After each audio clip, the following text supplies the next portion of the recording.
against the Tar Heels of North Carolina and the Atlantic Coast Conference.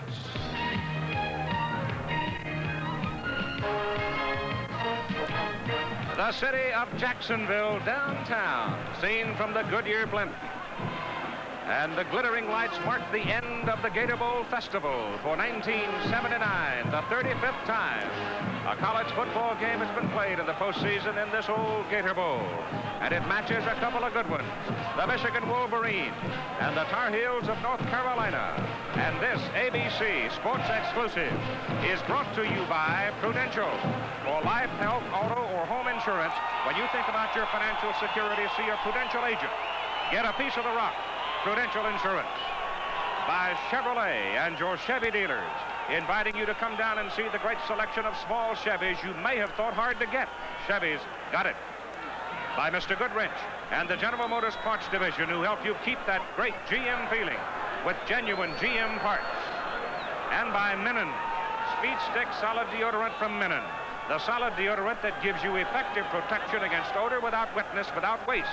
Speed Stick, solid deodorant from Menon. And here come the Wolverines of Michigan into the Gator Bowl. With a record of 8-3 in 1979, their coach, Glenn E. Bo Schembechler.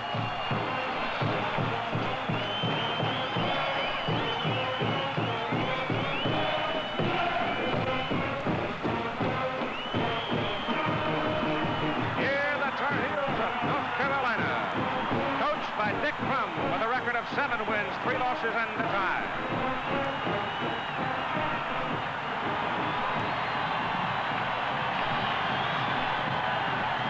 Well, the principals have arrived in the arena.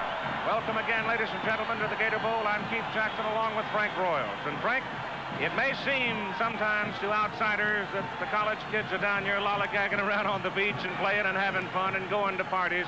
But that's not really the case, is it? No, there's a lot of pride and prestige at stake. And these coaches know that they really need to win the football game, because if they don't, it puts a damper on recruiting. It puts a damper on spring training. And Bo Schembechler thinks enough of this that he's been scrimmaging good against good to try to get his team in top shape for this game. Last year, the ACC team, Clemson, defeated Ohio State from the Big Ten. And, Lordy, you know the folks in the ACC would like to have 2 in a row over the Big Ten. Would they ever? They've been talking all week. We want to prove to everybody that the ACC is the equal of any conference in America. And if they can win tonight, this will lay better claim to it. So then what we're talking about is fun for some, work for some, merchandising for all in behalf of their respective universities. That's what it boils down to. I want to ask you a question. Been a rumor kicking around for the last few hours that Dan Devine might go to Arizona State from Notre Dame. Notre Dame says that is not true. Other part of the rumor is that Lou Holtz might be asked by Notre Dame to come leave Arkansas and go up there. Colonel Jack Stevenson says the story is totally false from the Notre Dame side. What about you from Arkansas? Well, Notre Dame has not contacted me, Keith. And in my judgment, Notre Dame would never contact a football coach without going through the proper channels. So that'll take care of that rumor for this holiday season. Right now, we're ready to play football in Jacksonville. The Gator Bowl game between Michigan and North Carolina. And we're ready to kick off. In the 35th annual Gator Bowl game from Jacksonville, Florida, Dave Dials is with us tonight. We'll be reporting from the sidelines, especially after what we had happen here a year ago. All right, here's the kickoff. Haji Sheik hits it. It's a very short kick, ricocheting, picked up by a short man. North Carolina has the ball successfully up around the 35-yard line. The offensive unit for North Carolina opens up with Matt Kubek, the senior from New York at quarterback and a good one. Junior, Amos Lawerence. He's had 3 successive 1,000-yard seasons. Good football player there. Doug Pascal at fullback. Wayne Tucker is the flanker out of Richmond. He can flat fly. Jeff Gray is a wide receiver, and he's also another flyer for the white-shirted North Carolina Tar Heels. They, however, are the home team. Here's the first play of the Gator Bowl game of 7-9. They hand it off on the short side to the fullback Pascal, and he goes from the 35 out to about the 39-yard line. The offensive front for North Carolina, a bunch of big guys. Steve Junkman is in there at 250. He plays alongside Ron Wooten at 258, a junior from Kinston. Rick Donnelly at center. He's 248 pounds. On the right side, Mark Sugg, 245. Then you go to Mike Marr, 245, and the tight end, Shelton Robinson, at 225. And Michigan's defense asserts itself as Amos Lawerence carries the ball, and Curtis Greer, number 95, comes pouring in for a loss on the play, and let's have a look at it with Frank Royal. Curtis Greer was All-American, All Big Ten, 2 occasions, number 95. He just keeps coming right through into the backfield and makes a great play on Lawerence, who's All Atlantic Coast Conference. Ball is at the 37-yard line where it is 3rd down and 8 yards to go, and Mike Chatham now, number 88, is in at the tight end position. He flexes to an outside spot. The pass is complete. Coming out of the backfield, it is Amos Lawerence, and Lawerence is across midfield and out of bounds. All the way down around, well, now let's see. They put him back at midfield. They're going to put him back at midfield for a pickup of 13 yards. And that will be the first down of the ball game, and it goes to North Carolina with Curtis Greer, Mike Turkovac, and Dale Kites, the 3 down men for Michigan. Needham, Owens, Canavino, and Simpkins are the other guys along the line of scrimmage. And in the secondary, it's Jolly, Bremen, Reeves, and Harden. So the Tar Heels get the first down of the ball game. Chatham comes out. Robinson goes back in. And North Carolina sets up in the I formation. Both teams operate pretty much out of the same offense.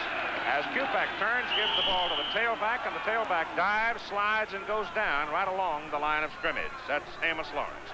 Right now, let's spend a moment with Dave Dials. Keith, thank you very much. The wind will be a factor in this game, 25 knots. And we should point out, too, that this is natural turf here at the Gator Bowl. And the last 4 times a Bo Schembechler coach team has been on the natural turf, Michigan has lost. Back to the booth. All right, 2nd down and 10 from midfield with Chatham into the ball game for North Carolina. He's the man shifting there from the left side over to the right side. And Kupak back to throw, getting some pressure, gets his pass away, and the pass is caught and complete at the 28-yard line, a gain of 22 yards. P.J. Gay, number 15.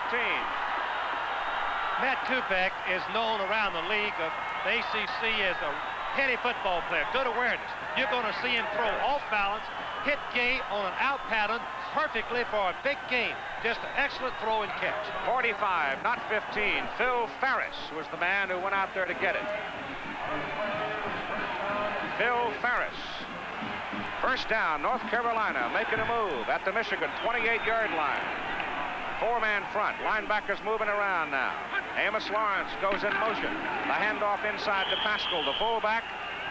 And he gets about 3 before Canavino, number 41, the inside linebacker from Cleveland for Michigan, brings him down.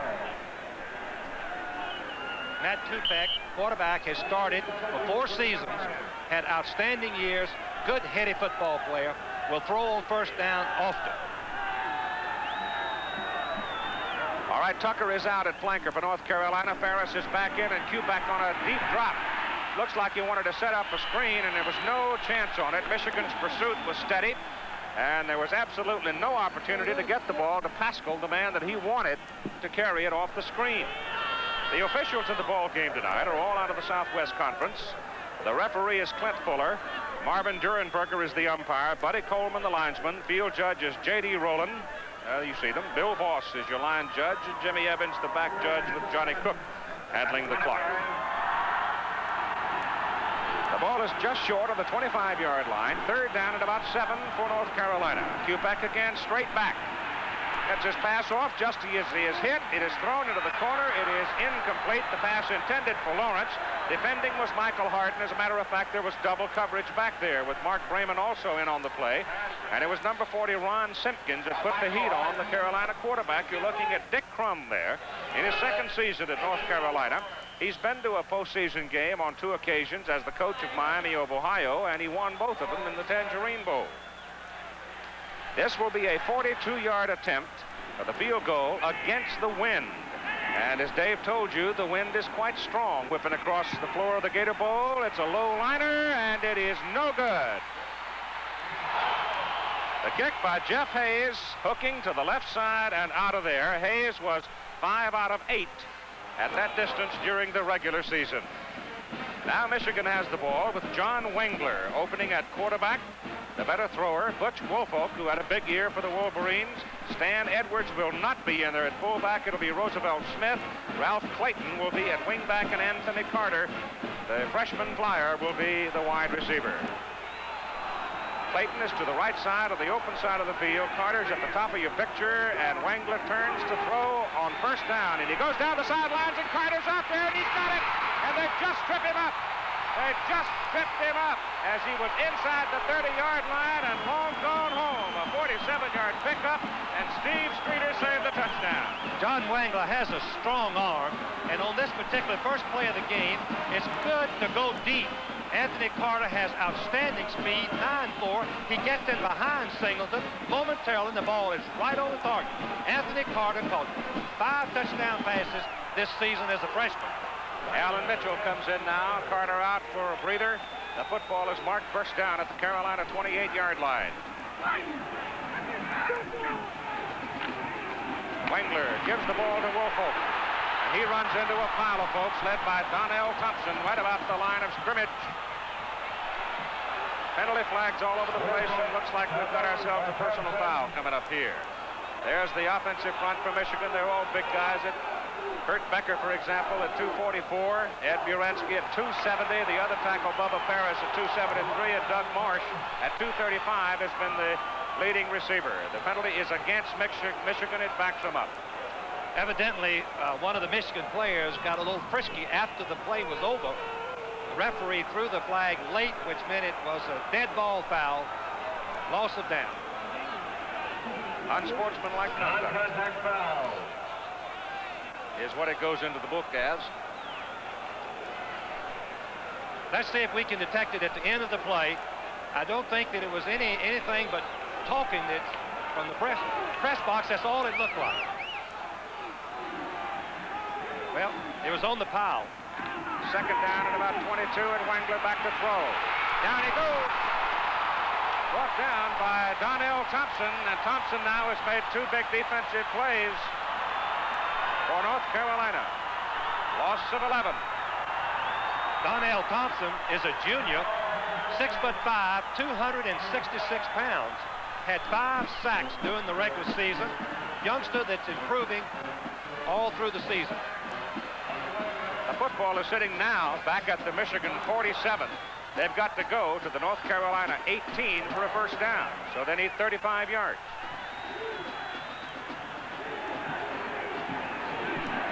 Mitchell and Clayton are wide to the open side of the field. Wangler back to throw it. Gets it off. The pass is caught by Marsh, the tight end. Marsh fights his way down to about the 36-yard line.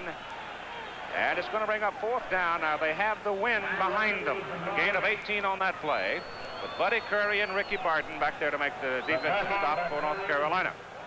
I know that Bo Schembech was disappointed in someone on his football team for getting an unsportsmanlike penalty. Stopped a good scoring opportunity. Virgil comes in, but he does not have a kicking tee. Michigan has kicked only 3 field goals this season. 3 of 18. Out of 18, the lowest percentage in major college football. So Virgil will punt. What he wants here is a knuckleball to wobble around. Now he takes the 5-second penalty for delay of the game, and that'll back him up 5 yards. But I don't think that makes a whole lot of difference right here, because he could actually use another 5 or 10 yards back there to give him a little more room to let the ball hang in the wind and try to down it. Very definitely, because he's kicking with the wind. It's going to be hard to hold it back and hope that the lineman can down it inside the 10-yard line. One of the other things about the Michigan kicking game, too, they've got Mike Turkovac back now to do the snapping for the first time in a long time. He is far and away the best snapper on the team. Now that I've said that, he might put it in the end zone. The kick is away, and Virgil's going to knock it all the way in the end zone. So after all that fiddling around, it didn't do any good. He knocks it right on through anyhow on a 40-yard punt, and North Carolina will get the football first down at their own 20. 9:26 to go in the first quarter, and there's no score. I look down onto the Gator Bowl, and that's the brand new Goodyear Blimp Enterprise out of Pompano Beach with Captain Patrick Henry. Love that name, Patrick Henry. Way to go, Patrick. Pretty picture. Cameraman up there with him is Charlie Mitchell, and here we go, North Carolina at the 20-yard line. No score. Kupek turns, gives to Lawerence, comes over the left side. He's got a lot of daylight, and he's got a lot of real estate under his feet as he comes all the way out to the 33 before Michael Harden brings him down. I got a feeling there's been so much talk about the fact that everybody thought if Michigan won the game, their big guys up front in the trenches might make the difference.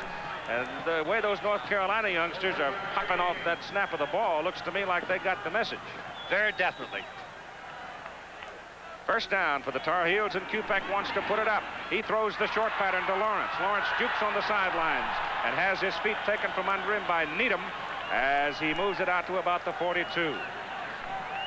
North Carolina used a no-huddle play, trying to catch Michigan without the proper defense, moved in the double wing, completed the pass to Lawerence. I think we can look in this ball game for North Carolina running over the left side of the offensive line simply because Ron Wooten, 260-pound left guard, and Steve Junkman, 260-pound left tackle, both outstanding players. And I think having Ferris back healthy, too, has given him a little more speed at the outside receiver position. All Ferris did was catch 4 touchdown passes in the first 4 games, 1 each game. Then he got hurt. Blazing speed. They used the chain to mark it very carefully. As you can see, it was just short. The North Carolina versus Michigan offense and defense, you can see the average there. The Carolina averaging 4 per play. Michigan allowing only 2.5 per play. Ball is just beyond the 42 of Carolina. And Tar Heels have second down and inches for the first down. Let's see if he goes big with this one. Throwing into a brisk wind, if he puts it up. He's rolling out with it. Pulls it down and goes to the ground, and he's got big yardage. Kupek runs it to the Michigan 43, first down, Carolina, gain of 16. Ben Needham was back there chasing him, chased him out of the pocket. Then he took off for Mel Owens, and Mark Bremen brought him down. Kupek is like having a coach on the field. He's been out there, he's a winner. He made a wise decision. He did not force the ball on a play action pass and made a big gain scrambling up the middle. First down, Tar Heels in white. 8.5 minutes to go, first quarter. Lawerence goes in motion.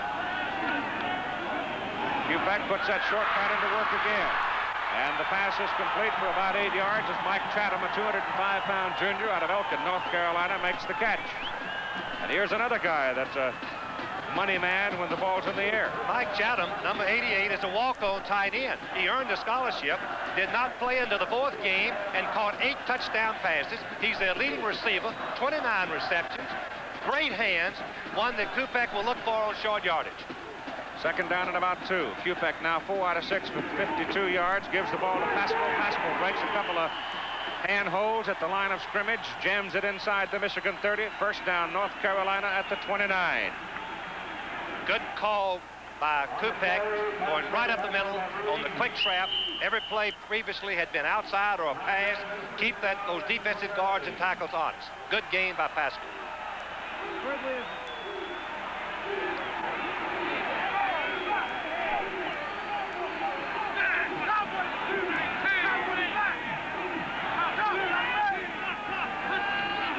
That's Tucker in motion. Kupek's pass in the air to Lawerence.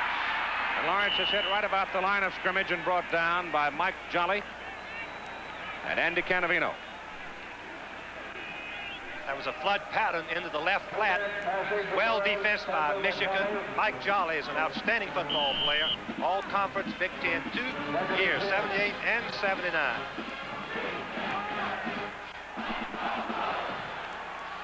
Gray to the near side. Double wide to the top of the picture. Kupek gives the ball off to the tailback, Amos Lawerence.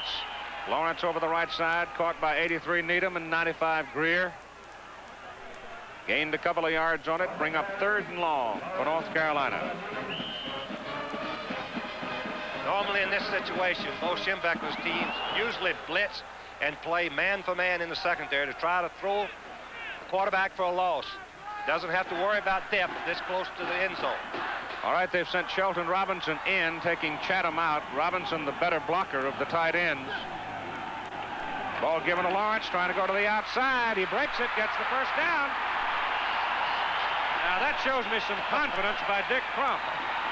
outstanding call. The play selection of running on long yardage is really a surprise element because Michigan evidently was trying to rush their tackle. Greer slanted to the inside, and Sheldon Robinson, number 38, the tight end, made an outstanding block on Needham, number 83. Lawerence makes a key run, big first down. Here is Sheldon Robinson, number 38. Now, Ben Needham, number 83, is an outstanding football player, but he locks on to him, and he made the block successfully. At the 15, first down, Kupek trying to throw, gets it off to the sidelines and throws it out of bounds, intended for Pascal. Pressure that time was coming from Turgerback, number 77, a junior from Austintown, Ohio.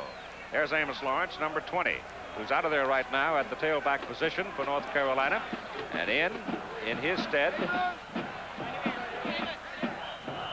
it should be Bryant, Kelvin Bryant. When Lawerence was healthy, North Carolina had a dominant football team. They could score, as they showed against South Carolina and Pittsburgh, two outstanding teams. Lawerence is back in there now at tailback. First time we've seen this formation. Now they send the fullback in motion, pitch it to Lawerence, and Lawerence trying to get around the corner. Not going to do it this time. Coming up out of the secondary, Mike Jolly brings him down, and there is a loss on that one back to around the 18-yard line. 5 minutes and 35 seconds to go in the first quarter. North Carolina has been putting away a lot of real estate, gaining a lot of yards here in the first quarter, but we have no score in the game. And they're doing it at an opportune time going into the wind, keeping the ball away from Michigan in this first quarter. Chatham is back in, number 88. Lawerence is going out wide to the right. They've got three wide receivers now out there at the top of the picture. Kupek hands the ball off inside to his fullback, Doug Pascal. And Pascal gets it back down to about the 15-yard line where they started from. And that's going to bring up fourth down. It's going to bring Jeff Hayes back into the ball game. And Hayes this time will be setting up the field goal. He's going to put his tee down out near the 22-yard line for a 32-yard try. And in that distance, he was 0 for 1 during the regular season. He missed one a while ago. Hooked it off to the left side, kicking it from a greater distance, 10 yards longer. Takes a real sharp angle into the ball, gets it up, got enough leg. Nope. Missed it off to the right side this time. So he's unable to get the ball in between the goalposts. Kicking into the wind, and he misses from 32 yards. 4:39 to go first quarter. No score between North Carolina and Michigan. North Carolina missing the field goal. Michigan has it back at the 20, first down for the Wolverines. Smith, the fullback, Woolfolk, the tailback, Wangler, the quarterback, Clayton, the wide receiver. And Wangler pitches to Woolfolk. And Butch is up to the 24, where he goes down under a pile of white. North Carolina has Donnell Thompson, Bob Duncan, and John Burgos as the down linemen, using the same sort of a defensive set as Michigan. Calvin Daniels, Lawrence Taylor, Darrell Nicholson, and Buddy Curry, the linebackers, and they're all good ones. Defensive secondary, Larry Winters, David Singleton, Ricky Barton, all conference, and Steve Streeter. And it was Streeter who tripped up Anthony Carter when it looked like he was going to go for 6. Wangler's pass wobbles out there, caught by Marsh on the sidelines. Was he in or out? He was in. It's good at the 45. That was an outstanding throw, right on the money, just inside the boundary. Fake off tackle play, throws the linebacker, Marsh, the tight end, the leading receiver. Both tight ends for the two squads are leading receivers. You can see him catch it, keep his left foot inbounds, legal catch. 21 yards on the pickup, first down at the 45. Wangler 3 for 3, 86 yards in the ball game with 4 minutes to play in the first quarter. John turns, hands to the tailback, Woolfolk. Straight up the middle he goes, and he's close to midfield. So that'll be close to 5 yards on that carry. Lawrence Reed, the Michigan fullback, who was a very good blocker for them out of this formation, injured and not able to play in this ball game. Bo Schembechler experimented some with Stanley Edwards, the other tailback, but was not satisfied with his progress, and there's a great deal of difference between playing fullback and tailback. One is blocking him practically every down, the other carrying the ball. Second down, call it 6 at the Michigan 49. Woolfolk's got it. finds a hole in the middle and goes for the first down. At the Carolina 44-yard line, John Brugos brought him down, number 90 out of Blackstone, Virginia, a junior. Coming up on New Year's afternoon at 2 o'clock Eastern time from the Superdome in New Orleans, the Sugar Bowl game between Arkansas and Alabama. Arkansas with a 10-1 record, ranked number 7 in the country, going against Alabama, 11-0, and Alabama ranked number 1 in the country by United Press International poll. First down, Michigan at the Carolina 44. This time Smith, Roosevelt Smith, the fullback, is inside the 40. So they're getting pretty good bite on that first play. I think one of the reasons could be North Carolina's defensive linebackers are more pronounced in depth than any I've seen this year. They are a good 5 yards deep. Both tackles are flexed off the ball 2 yards, which leaves them a little bit vulnerable straight ahead plays. Or could it be the Michigan offensive line sort of asserting itself at this point? Time will tell us whether that will happen. The tailback, Woolfolk. This time he takes a pretty good joke. Coming up to make the hit is Darrell Nicholson, number 29. He's the man who really bent him back. Duncan had a hold of him from the bottom. Ball is at the North Carolina 37, where it is third and a little more than 2 yards. They've got to go inside the 35 to get the first down. Clock is running at 2:15 to go in the first quarter. It's about 50 degrees now here in Jacksonville, but the wind makes it a little colder. Wangler will put it up, throws it short to Carter. Carter can't handle it. Incomplete. Ricky Barton, the safety, was blitzing on the play, and he was right in Wangler's pocket. John was looking to get the ball to Carter. Ricky Barton is twice all Atlantic Coast Conference strong safety. Blitzes a lot. In fact, he had 4 quarterback sacks during the regular season. A little bit of an unusual call for Michigan on 3rd and 2. Screen pass. It is 4th. They've got to give it up. Barton, number 11, is deep. No, sir. They snap it short. And the fullback Smith is hit behind the line of scrimmage, and he didn't make it. And it was number 99 firing in there to make the hit. Or 98, I guess it was. Lawerence Taylor, the outside linebacker that came boring in to get Smith. Timeout, no score, first quarter. North Carolina stops Michigan. Bo went to his bag of tricks, and it didn't pay off. And Carolina has the ball just outside their own 36. First down. Ball is given off to the fullback, Pascal. And Pascal is out near the 40. Let's go back to Bo's first trick of the ball game as he snapped it short out of punt formation to Smith, and watch Taylor come from the outside. 4th and 2. Good blocking, except an outstanding play by number 98, Lawerence Taylor. He is a great football player. Kupak on a straight drop. Goes over the middle to Amos Lawerence. And the tailback is across midfield and to a first down at about the Michigan 49-yard line. Gain of 12 on the play, Curtis Greer. Flowing with the play makes the stop. Throwing on first down is good strategy against Michigan because they commit most of their people against the run, trying to give you a loss of no yardage. Kupak just shows good poise, hits a delayed route. Amos Lawerence, outstanding runner, really makes a good run after the play. Greer, 95, brings him down. First down at the Michigan 49-yard line. They've got Pascal in motion this time. Pitch it inside to Lawerence. And Amos fumbles as he goes down. They're going to call him down right there, I think. Nope, they call it a fumble. I saw him throw his beanbag upfield where Lawerence was down. But they have called it fumble, and Michigan covers it. Michael Harden, number 4. Let's watch it again. It's a quick flip to Lawerence, who's just an outstanding runner. He turns up in behind the pulling guards and gets stripped of the ball by Jolly, number 16. Finally, Harden comes in and recovers it. That's a good call. He did fumble it. And so there's your turnover for the first quarter with 1 minute and 4 seconds to go, and Michigan comes up at their own 38-yard line with no score. Smith and Woolfolk are the deep people. Wangler gives it to the tailback, Woolfolk. He runs it right up the middle. And he runs into Brugos and Buddy Curry. Tackle by Lancaster. Coaches have confirmed for years that we offensively stop ourselves more often than defense. In this ball game tonight, 2 good drives by North Carolina that came away empty-handed and then fumbled on their 3rd possession.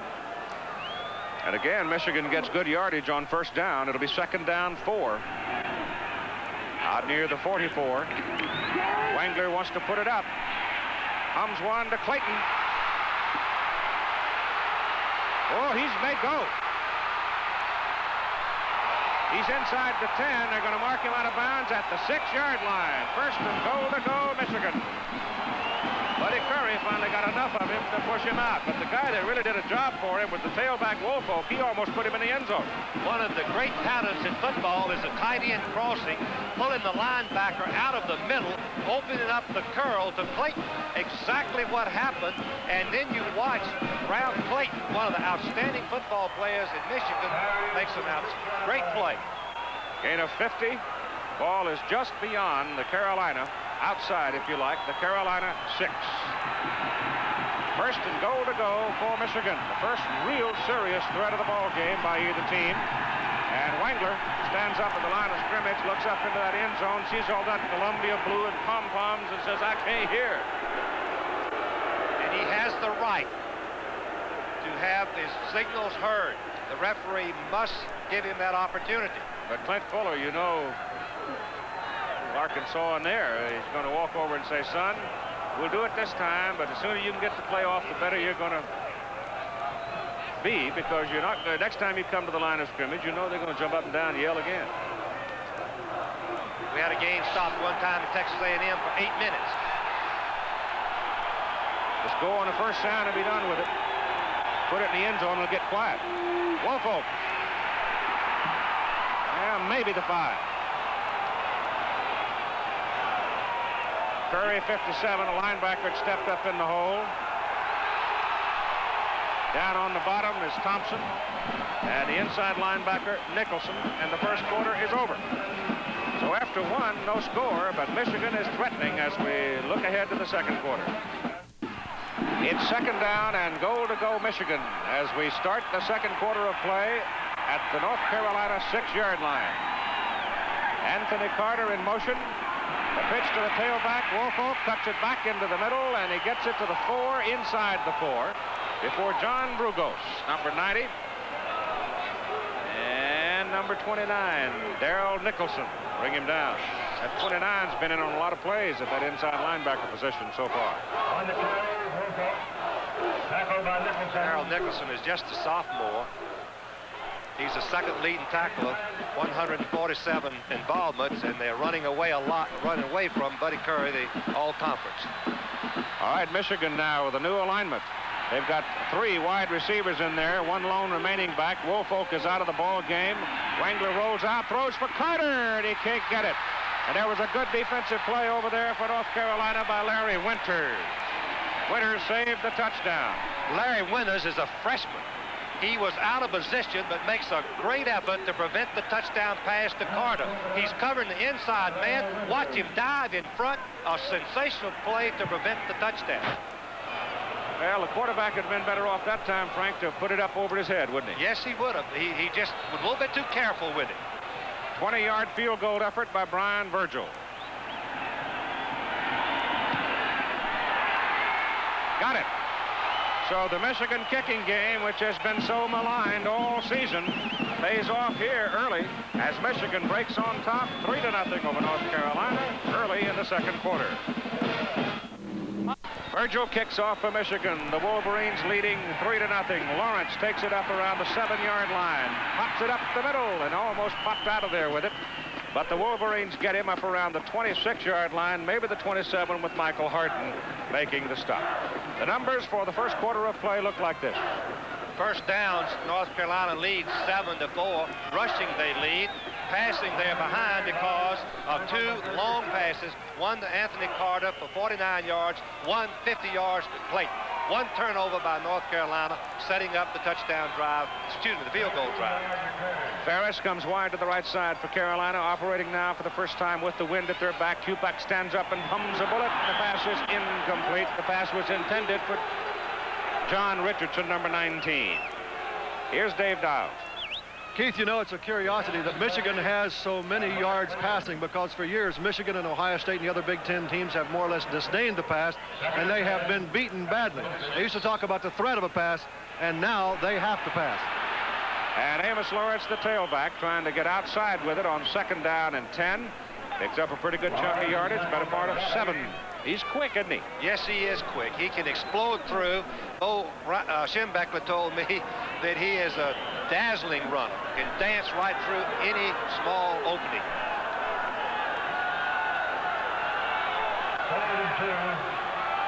Wayne Tucker is wide to the right this time. 3rd down, about 2.5. They've got Pascal in motion. They pitch it to Lawerence. He's got the first down. And he comes all the way up across the 40-yard line. Pascal, the fullback, with a big block, and Jolly the tackle. And Lawerence now on 9 carries has 50 yards in the ball game. He's made some good cuts. He's had good blocking, particularly by the tight end, Sheldon Robinson. But on that particular play, it was all on his natural ability. Stu Harris is in there now at a defensive back position for Michigan as Kupak rolls it out. Turns it back upfield, and this time he gets caught by Dale Kites, number 55. The tackle drifting on the play. And Kites staying home, got his man for a loss. Loss from the 41 back to the 39. It'll be 2nd down and 12. Two football teams look very much alike. Very much. A reason for it, didn't it? Yes. Crum kind of cut his teeth on Bo Schembechler's coaching at the University of Miami. That's right. That's Kelvin Bryant at tailback. He started left, cut it back into the middle, gets up just over the 40 before Turgeback locks his legs.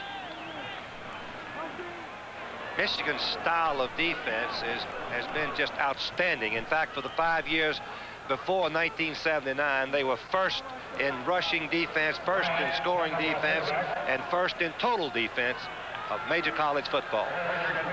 Now they've got 3rd down and 10, and they put in 5 defensive backs, or if you like, the nickel defense. And Kupak running around is going to be dropped by Needham.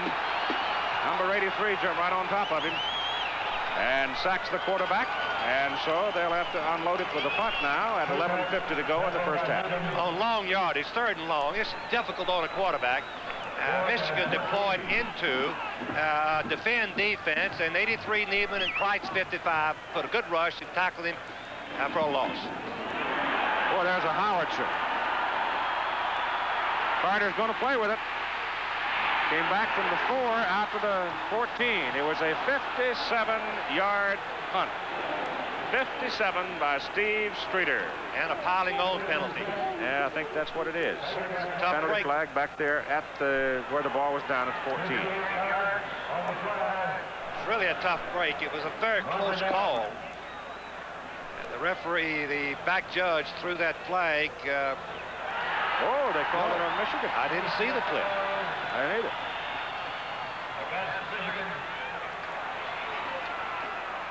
Let's see if we can detect the penalty. I thought he called right there, piling late on, hit. and I believe the referee is confused. They all are confused. Now they're talking it over.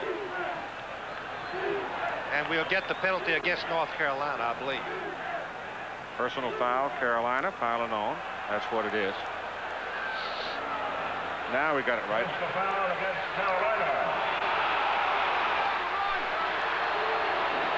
that's a tough break after the sensational punt. Had Michigan in the hole. Well, that's Streeter hit a dandy. That's Steve, brother of Jimmy, the Tennessee quarterback. And an outstanding free safety along with his punting. Ball is at the 29 of Michigan now. 1st down after the penalty.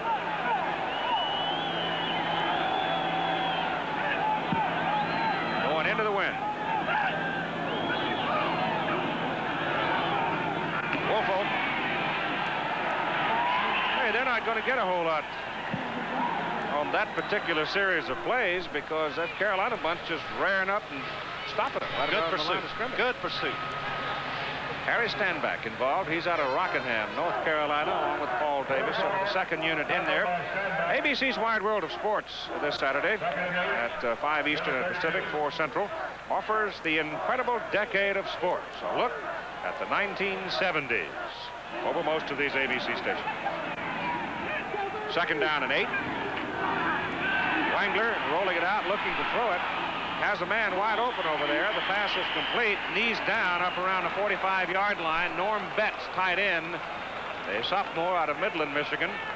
And that is good for a first down. John Wangler didn't start but the last 4 games of the season because of an injury to Dickey, but he still passed for 1,228 yards. This is the bootleg, throwing to the tight end, trailing across. Norm Betts, who's a pre-dental student, all A's, and the lowest grade he had is -A in calculus. Is that right? Yeah, A-. I don't even want to talk to him. Fullback Smith. Couple of yards. See who that big old, that's Brugos, number 90. Getting up after way down in the bottom of it, along with Stanback, 94. I would just like to say that dispel people's opinion that Michigan is not a passing football team. They passed for over 1,700 yards this year. With Ricky Leach, they had a good mixture between passing and running. On second down and 8, Anthony Carter is way wide to the left or the open side of the field. Wangler getting some heat. Gets it off. Carter's got it. Penalty flag down. Carter's on his way. Nobody to catch him. There's a penalty flag way back upfield at the 40-yard line, and a North Carolina player is down. Carter's in the end zone. Hold on to everything. Number 48, Larry Winters, is the man down. The play covered 53 yards. Let's wait and see. It's going to be called pass interference, and it's against Carolina, and the signal is touchdown.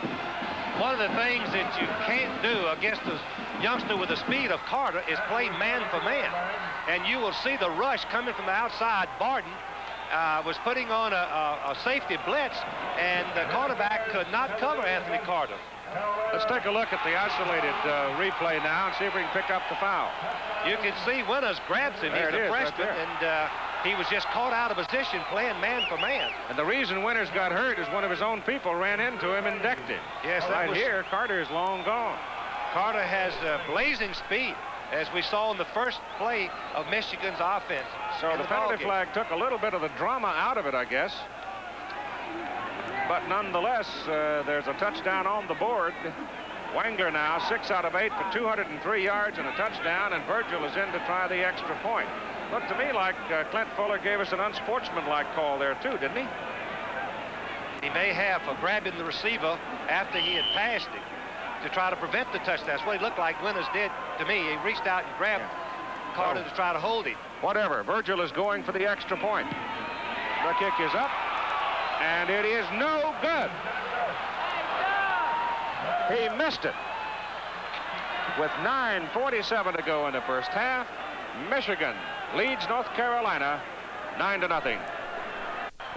We're looking down from the Enterprise, the brand new Goodyear blimp that replaces the Mayflower, which was deflated during a thunderstorm in Iowa back in July of this year. Penalty against Michigan for unsportsmanlike conduct. So the Wolverines kick off from the 25 and proceed to kick it out of bounds. Kelvin Bryant was down there looking at it, and that'll back him up another 5. And right now, if you want some definition on the unsportsmanlike call, let's get it from Dave Dimes. Okay, I just talked with the official, Keith, and he says the reason for the penalty was unsportsmanlike conduct, as you said, for taunting an opponent. Officials are cracking down on that all across the country, and that's the reason for the 15-yard penalty. Now back upstairs. Thank you. I congratulate the call, because I think one of the worst things that's come into college football recently is the inciting taunting of an opposing player after you've made an outstanding player a touchdown. They should be penalized. Now the ball is back at the 20. Virgil kicking into the wind. North Carolina should get this football up around 35 or 40. Well, that's a pretty good kick. Bryant all the way back at the 18. 35, 40, 41. Well, I called it about right. Let's go back to the extra point try, the one that slid just to the right. Timing is all important on an extra point. You have to get a good snap. The ball is low. It takes a fraction of a second longer for the holder to put the ball on the tee, and it's a bad kick off to the right. And it's 9-0 Michigan with 9:39 to go in the first half. North Carolina with a football, first down at their own 41.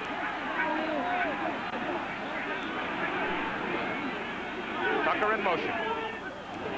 Slaps his quarterback on the fan as he passes by, and Turgerback's got Kupak. Mike Turgerback, the middle guard for Michigan, almost untouched. The nose guard can just play havoc on passes if he runs around the center. You can see Turgerback runs a weak side of the center, but has the speed and the quickness to catch Kupak for a loss. Just an outstanding play by all Big Ten nose guards. A loss of 7 yards back to the 34-yard line with 9:10 to go in the first half. Second down and 17 for Carolina. Kupak hands off to Lawerence. Lawerence going to the outside, missed by Owens, but Mel did force him wide enough to get him out of bounds before he really burned him, because he did have a little daylight over there. I believe that touchdown pass to Anthony Carter took a lot of the spark out of this offensive football team of North Carolina, and certainly has fired up the Michigan defensive unit. Third down and 17. Tucker wide to the open side of the field. Kupak straight back. Whoa, he throws it. Pass is caught. I don't know how in the world he really got rid of it. Turgerback was riding him, and he threw a bullet to Mike Chatham, but it's far short of the first down, and so they'll have to punt. Turgerback is a three-man rush, and the reason that Kupak is nearly caught for a loss, the receivers are all covered. He has to scramble. Makes a great throw to keep getting the loss. Streeter's in to punt. Carter's deep to receive. Kicks in the air. It's a high knuckler, and forcing Anthony to call fair catch back at the 12-yard line for Michigan. And the clock stops there at 8:22 to go. A 40-yard punt for Streeter. Michigan leads North Carolina 9-0. My brother is number 57, huh? And he's a good player. All right. From the 12, goes to Woolfolk. Butch trying to turn it upfield. And the Tar Heels swarm on him after a couple of yards up to about the 14. Donnell Thompson right there again out of Lumberton, North Carolina. Seems to me there was a fellow that used to hit a golf ball pretty well from Lumberton, North Carolina. Would that been Billy Patton? That would exactly who it'd be. Look at the passing story for tonight. 203 yards on 6 out of 8 completions. 3 big ones, 53, 50, and 47 yards. 150 of the 203 and on 3 passes. Now gained 28 yards on the ground, though. That's almost as surprising as the passing total. Wangler, great play. Oh, my goodness, that's a fine play by Lawrence Taylor, and it's the second big play in the game Lawrence has made, junior, out of Williamsburg, Virginia. Oh, that's a heck of a play. Lawrence Taylor has had an outstanding year. He is a brutal hitter, as you will see here. His coaches say he caused 7 fumbles by hits this season. Plays defensive end and was coming on the snap of the ball. The bootleg pass had no chance to Worse than that for Michigan, Frank, is that Wangler is down on the field. And the grimace on Bo Schembechler's face is very real. Well, as we said earlier, this is a must game for Bo. He's lost 6 consecutive bowl games. He feels that he must win this game to get back in the image of having a chance to be in the Rose Bowl picture next year. B.J. Dickey is healthy, was in the warm-up, is listed number 2, is ready to play. He's a little different kind of a quarterback. They are holding the right knee. They peeled the pant back. They've got the knee up in the air, and that looks like nothing but bad news to me. Wangler in the ball game, 6 of 8 in passing for a touchdown, 203 yards. Been sacked twice for a minus 22 yards. Now B.J. Dickey will be warming up, and there's great concern on the Michigan side of the field. Let's see if we can detect what caused the injury. Taylor, number 98, is making the play. He reaches out and grabs the leg Actually, Wangler just falls. Now there's the twist. He actually is Taylor twisted his legs a little bit, didn't you think? Yeah, looked like it. Sometimes it doesn't take a whole lot, though, to tear up a knee if you just get hit in exactly the right place at the right time and get the right tension. At the wrong time, you're gone. Coach is fearful of knee injuries. It's such a delicate, fragile part of the body. Well, Dickey will get the call now at quarterback. Rich Hewlett, who started at quarterback for Michigan against Ohio State in the final game, has been hurt. And I don't believe he's capable of playing in this game tonight. Quickly, let's take another look. Let's see if we can detect exactly what caused the... Yeah, he had a hold of it, and as they rolled over, the leg twisted. And looks to me like that's what caused the damage. That is. And he's going right to the locker room. That's sad. What a great game this young man was having. And look, it hurts. 6 out of 8, 203 yards, 1 touchdown. It's just been sensational in this first quarter and a half. Dickey is an option runner. Doesn't throw as much as Wangler, but does run the option play. They need a stretcher because I don't think John can... Wangler has another year. I think he was given a hardship ruling, and he plans to come back and play next fall for the Michigan Wolverines. All right, we've still got timeout for the injured player, and while we are waiting, you're watching the Gator Bowl, an exclusive presentation of ABC Sports. Let's pause 5 seconds to allow our local stations to identify themselves. WXYZ TV, Channel 7, Detroit. All right, Jim Pashorik would be your backup quarterback now for Michigan, as B.J. Dickey comes into the ball game. And B.J., as Frank said, more of an option-type quarterback, and he was the starting quarterback at the beginning of the season. Had a rather decent day against Notre Dame in the opening ball game. The game lost by Michigan to 4 field goals by Chuck Mayo. As Big Art Besnick, the offensive guard and captain of Michigan. Story on Dickey's 37 out of 73, 4 touchdowns and 4 interceptions. Pashorik is a sophomore. He's backing up B.J. Dickey now. The football is back at the 3-yard line, and the pass good to Carter. And Carter is up to about the original line of scrimmage, up to around the 12, 13-yard line. So Dickey throws it right off the goal line. One of the toughest passes to defend is the slant-in pass. The ball has to be perfectly timed between the linebacker and inside of the cornerback. Good execution and a big 10 yards. It got him away from the 2-yard line.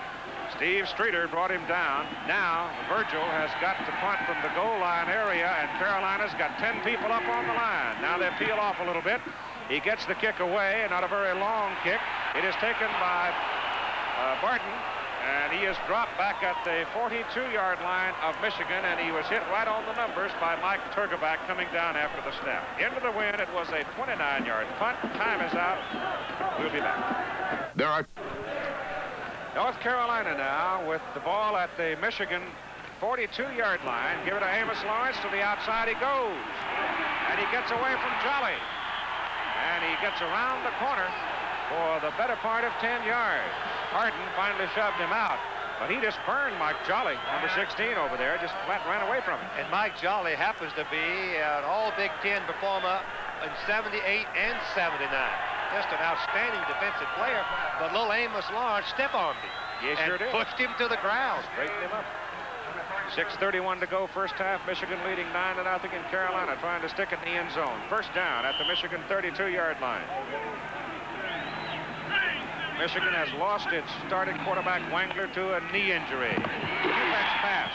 Little short thing, whipped to the sidelines to Lawrence. Lawrence is bumped out of bounds by Mark Freeman. This was the scene a few minutes ago as John Wangler was taken from the field on a stretcher as a result of a knee injury when he was sacked. And it was one of those things where he just got twisted the wrong way. The ball is at the Michigan 28-yard line. Second down and 6 for North Carolina. Kupak with the wind at his back. Going to put it in the air. Throws to the sideline. The pass is caught by Tucker inside the 20. Oh, on this particular play, North Carolina shifted their tight end, and they ended up with one-on-one coverage out to the flanker, Tucker, and you can see that Kupek had to throw very quickly, took advantage of the one-on-one coverage, and a big completion. It's a first down. They put it right at the 20.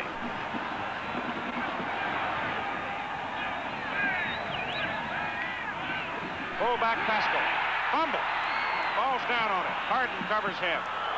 Gain is to the 13. Ball came squirting out of there. Pascal has had an outstanding year as fullback and part-time tailback. He's second in rushing and also second in receiving. 24 receptions. Well, I think he's a good football player. He's a coach's type player. He can block, he can do everything. Just a complete player. Second down, 3. Kupek wanted to throw it. Loops it into the end zone. Incomplete. The pass intended for Phil Ferris. Boy, he had him open. On the goal line, you'll see Ferris break inside. The defense not having to cover depth, come up, and then Ferris runs right by him. The ball's a little high, but should have been caught. I believe it went right through his hands. Yeah, but he was just lonesome. He was lonesome. Busted coverage. They'd gone in for man-to-man coverage this close to the goal line, something that Michigan will do most of the time. Third down and 3 from the Michigan 13.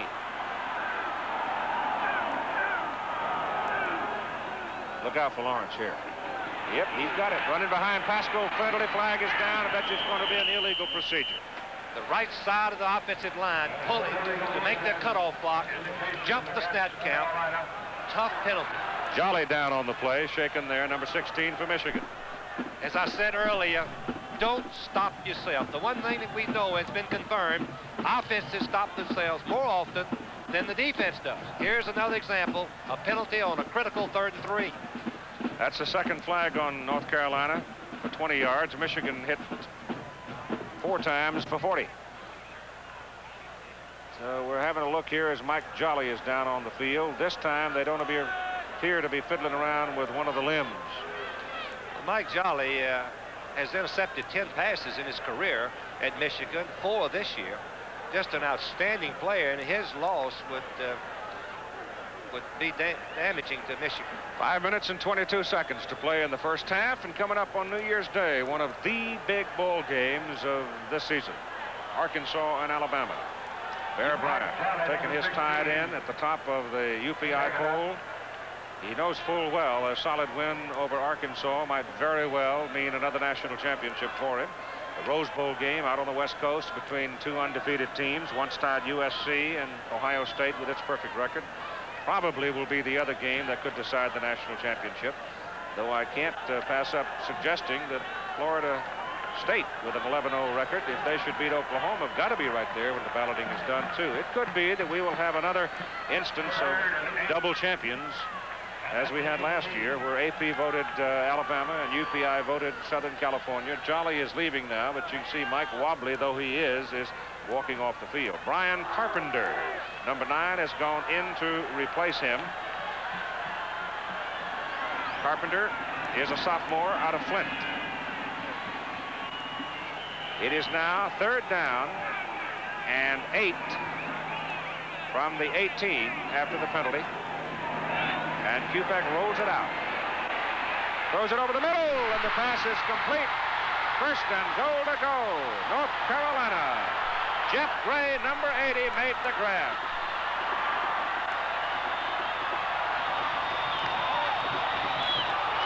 Michigan once again are playing man for man close to the goal line, and you can see that Gray, number 80, works right inside the linebackers. He's wide open, and Kupek throws it low. Good catch. Excellent catch on Gray's part. Gain of 16. Kupek now 10 out of 15 for 95 yards. North Carolina cannot afford to come away from this threat empty-handed. Twice they've missed field goal. 1st and goal to go from the 2. Pascal. Touchdown.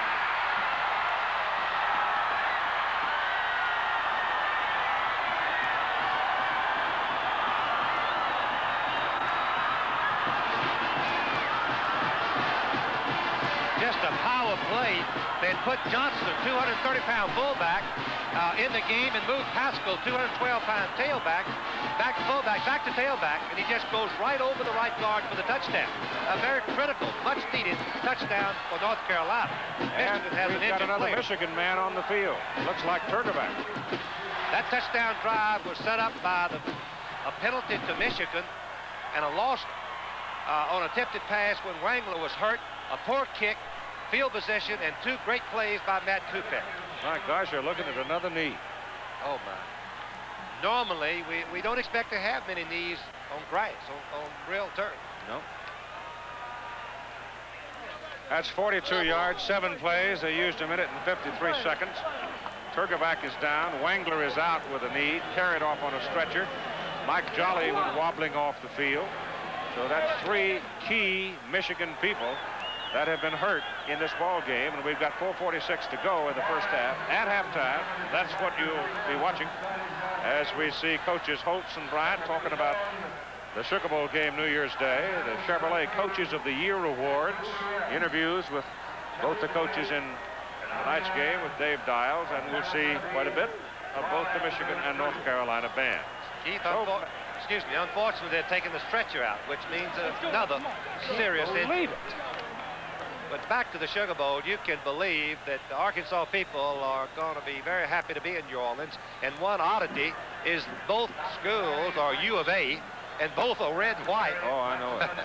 It's going to be hard to tell unless we have our hog hats on.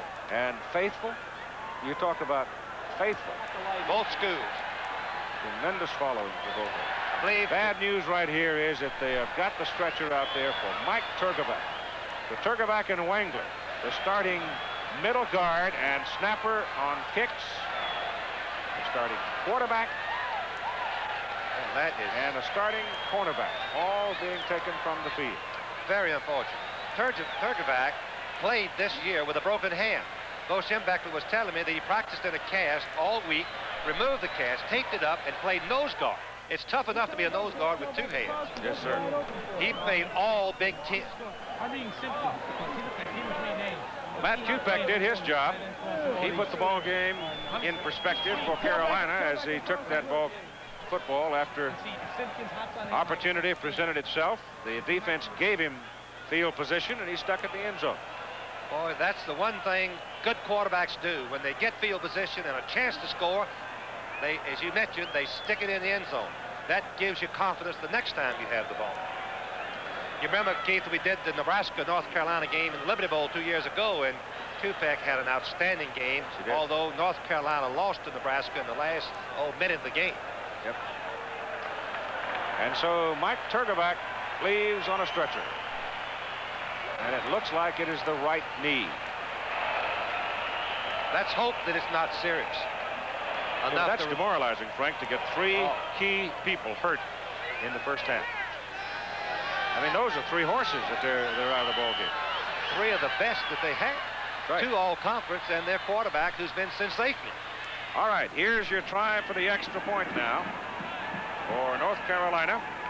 Trying to make it 7. The kick is up, and the kick is good. Jeff Hayes drills it into the crowd, and at 4:46 to go in the first half.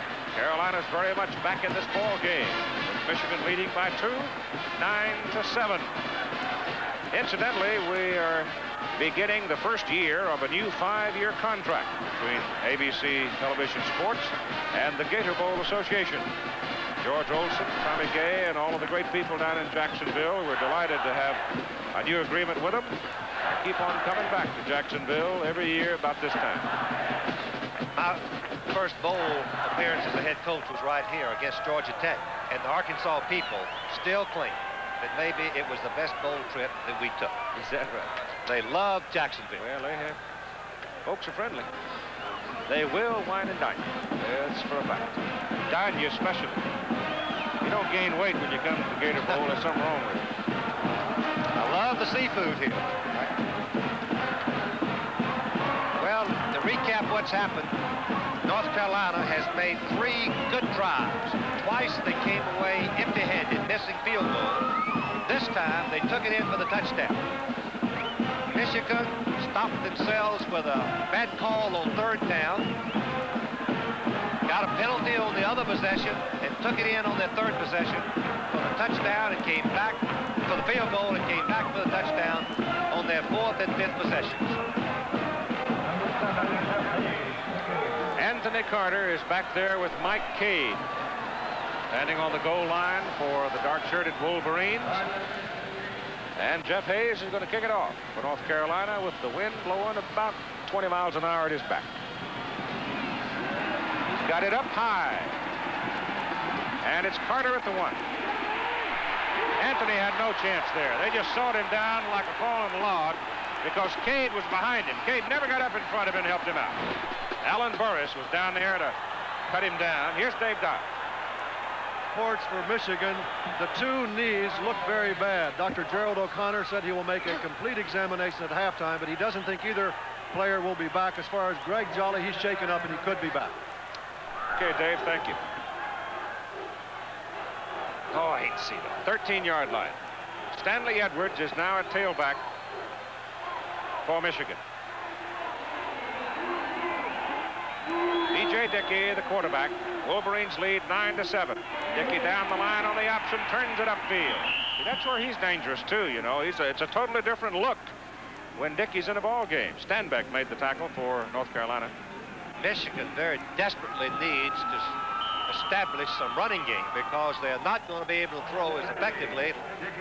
They're likely not going to as well as they did with Wangler. Clock running, time there. 2-point ball game right now. 2nd down, 5 for Michigan. Ball is at the 18.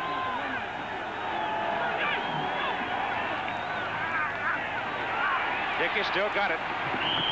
Sticks his head down and dives for the marker, and he's close. Buddy Curry, a 220-pound senior all-conference player out of Danville, Virginia, made the tackle. Average yards per play, we look at Michigan, 1.1 rushing, 23.4 passing. North Carolina, 4 rushing and 6 passing. About their average during the season. I sort of wonder if Michigan's going to win the football game if they can't do better than that on the ground. Well, North Carolina defense is most unusual. 2 flex tackles, a good 2 yards away from the offensive tackle. Edwards is the fullback. Cade is the tailback now for the Wolverines. Dickey, oh, they almost get him behind the line of scrimmage. He just barely got back there. Lawerence Taylor pretty near planted him back there, way deep in the backfield. In fact, Lawerence was more in the backfield than Stanley Edwards was. That play was the trap option where they fake the fullback up the middle and pull the guard, a delayed option. And, of course, Taylor was coming on the end blitz, and he was.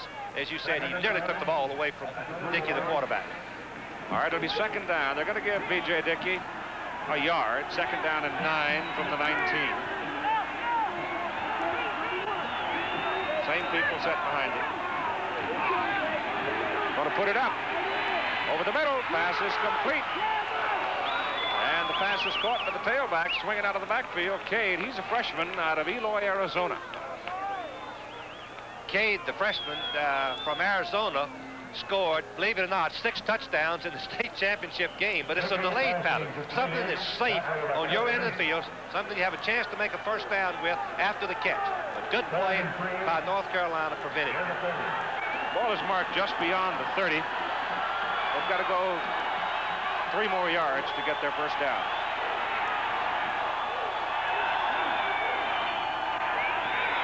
They give it to Cade. Penalty flag goes down. Looks like they've got Cade short of the 1st down. About the 32. Now it's a little bit of a tough decision for Dick Crum. Holding Michigan. 4th and 1. I believe they'll take the penalty and move him back and hope that they'll throw the ball and maybe get a turnover on 3rd and long. Boy, the Wolverines have had an avalanche of bad luck. Haven't they? But they're also making a lot of mistakes. 2 unsportsmanlike conduct calls against them. Now a holding call offensively. Backs them way up. They're going into the wind. And if there's anything suspect about this Michigan football team, it's what we've talked about a zillion times. And I'm sure the people up in the Michigan area know it more about it than we do, actually. The kicking game. and they will be kicking into a 25-knot win, as Dave Dial said earlier. That's a third major penalty, 15 yards against the Wolverines. Damaging to your chances. They got to go to the 33 from the 18. They need about 16 yards. Dickey's pass is dropped by Mark. He was hit just as he released the ball by Lawerence Taylor. Lawerence Taylor has been involved, would you say, with a lot of big plays. Explosive ability, 95 involvements for this young sophomore, junior. Defensive end, 237 pounds.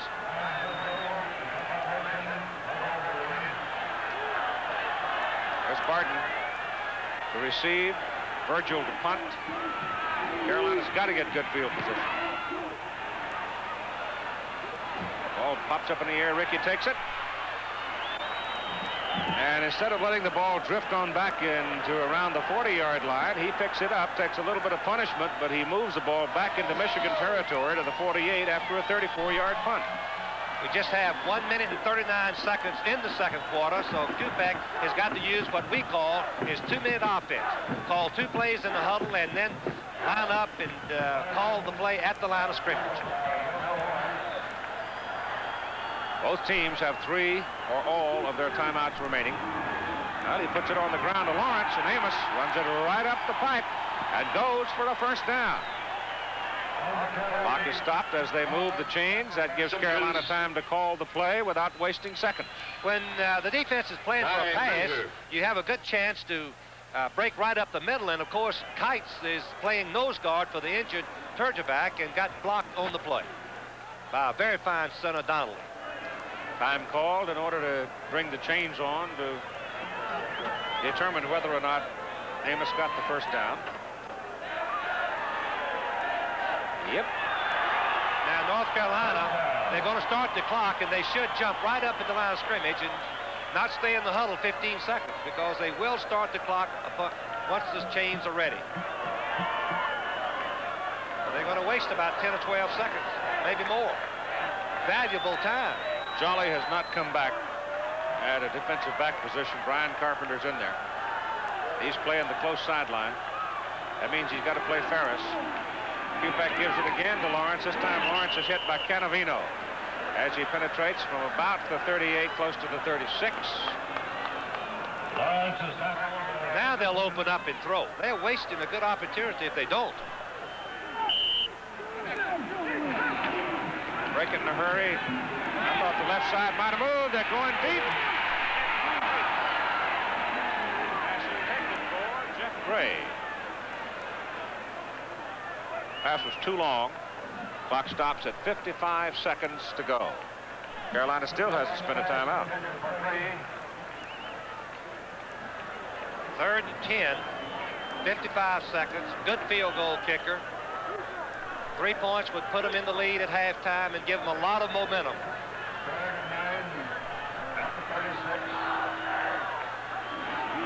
Third down. Pass thrown short. Caught, but well short of the first down with Chatham making the catch. And now Carolina calls time.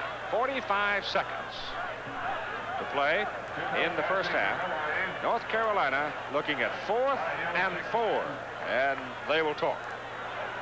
So while they're talking, let me do a little talking about the U.S. Olympic hockey team. Elected to go for it on 4th and 4. Well, they've got 45 seconds to play with. They've got 2 first downs if they can pick up 2 timeouts, rather, if they can pick up the first down here. They're trying to draw him offside, Keith. Now he's going to spend the timeout. That leaves him 1. Matthew was trying to tease him, wasn't he? Yes, he was trying to use his head on the snap count.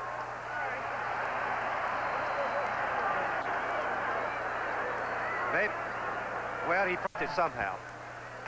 I think what had happened over there, maybe it looked to me like the back judge threw a flag, or the back judge wears the clock, right? Yes, but he wouldn't accept the timeout call by Kupek. He did not accept the timeout call. All right, Hayes for 53 yards. He's got it up, but he couldn't squeeze it quite far enough. It is short. And so after all of that drama, North Carolina is turned away empty. And we have 33 seconds remaining in the first half. And Michigan still leading by a score of 9-7.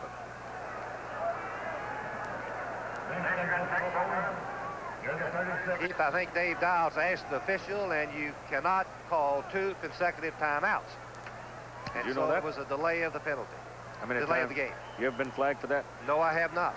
I'm not that smart.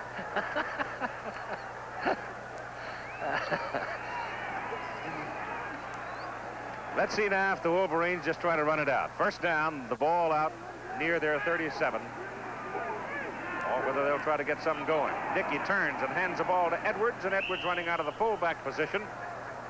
He is across the 40 to the 41. Darrell Nicholson made the stop. That's Edwards' first carry in the ball game. He has been working at the fullback position because of the injury to Lawerence Reed. They sorely miss Reed in that backfield. Time is called now by Michigan with 14 seconds to play in the first half. Well, this first half moved along pretty well till we got down to about the 2-minute mark. And since then, it's been rather deliberate. But you will see at halftime the Michigan and North Carolina bands are both here. Don Canham indicating it cost somewhere in the neighborhood of $50,000 to bring the Michigan band down here. And they're going to be out having a bit of a good time themselves at halftime. But I think one of the things you'll want to see will be the Chevrolet Coaches of the Year awards, and that runs right down through the ranks of all the divisions in the NCAA. That's 1, 1AA, and 2 and 3. And we'll have Lou Holtz and Bear Bryant with some comments about the upcoming Sugar Bowl game to be played at the Superdome in New Orleans, 2 o'clock Eastern Time on January 1. On second down and about 5 with 14 ticks remaining on the clock. Let's see if Michigan tries something fancy. Throw it deep. Well, they got to throw it into the wind. That's a problem, but Dickey puts it up.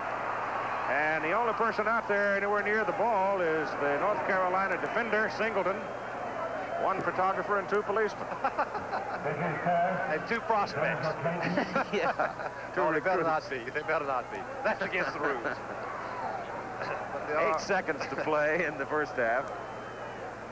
Well, the wind gusting as it is, if you get a ball up that high, it could move it well off target.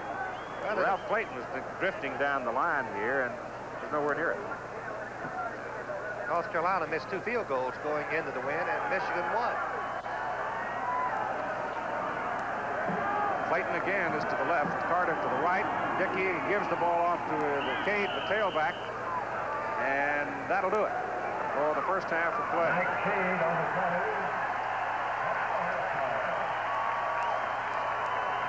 Did a lot of offense. So at halftime, Michigan is leading by a score of 9-7, and here's Dave Dials with Coach Schembechler.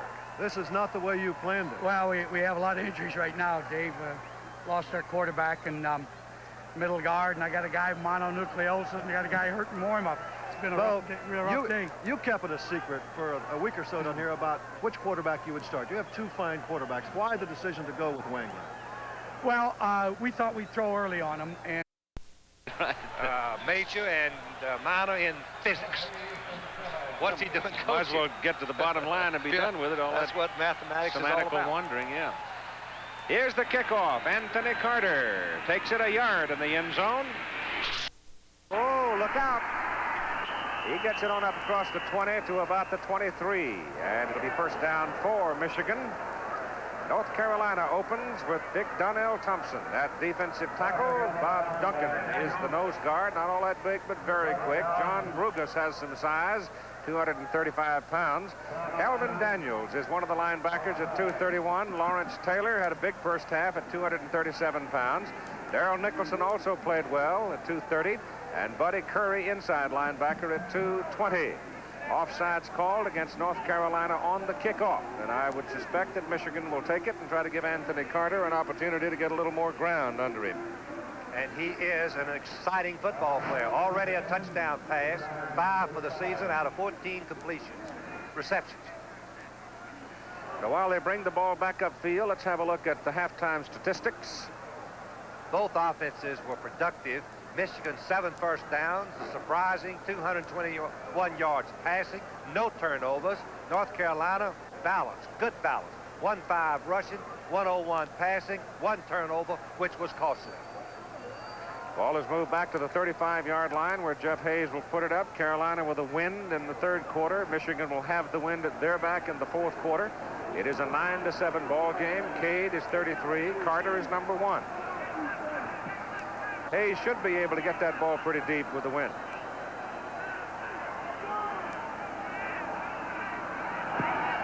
Oh, yes. Oh, he knocked the air out of it. So while they're waiting for Michigan to put it in play at the 20, let's look at the defensive secondary. Larry Winters at quarterback for Carolina. David Singleton is the other cornerback.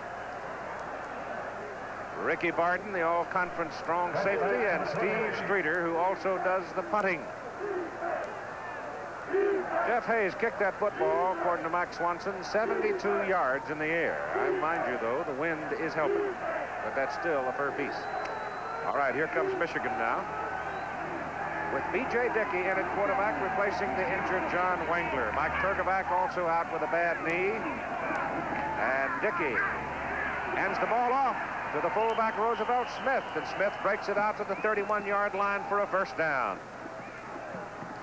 The Michigan offense starting out here in the second half this way. Up along the front.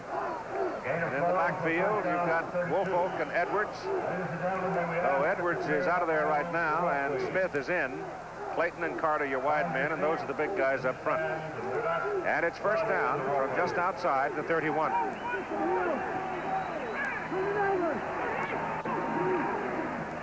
Dickey gives it again to Roosevelt Smith, and Smith is from the 31 or so up to the 34. Give him 3. Bob Duncan, the tackle for North Carolina. It appears it's a strategy that Bo Schembechler told his quarterback, run right at the North Carolina defense, which is backed off the line of scrimmage. Linebackers 5 yards deep, defensive tackles flex 2 yards deep. They send Clayton to the right and Carter to the left or the near side. Second down and 7. Dickey slips, almost falls down, and he is caught behind the line of scrimmage, run down by Donnell Thompson. One big advantage of deep linebackers and tackles, it's nearly impossible to cut them off on option plays. That occasion was a good example.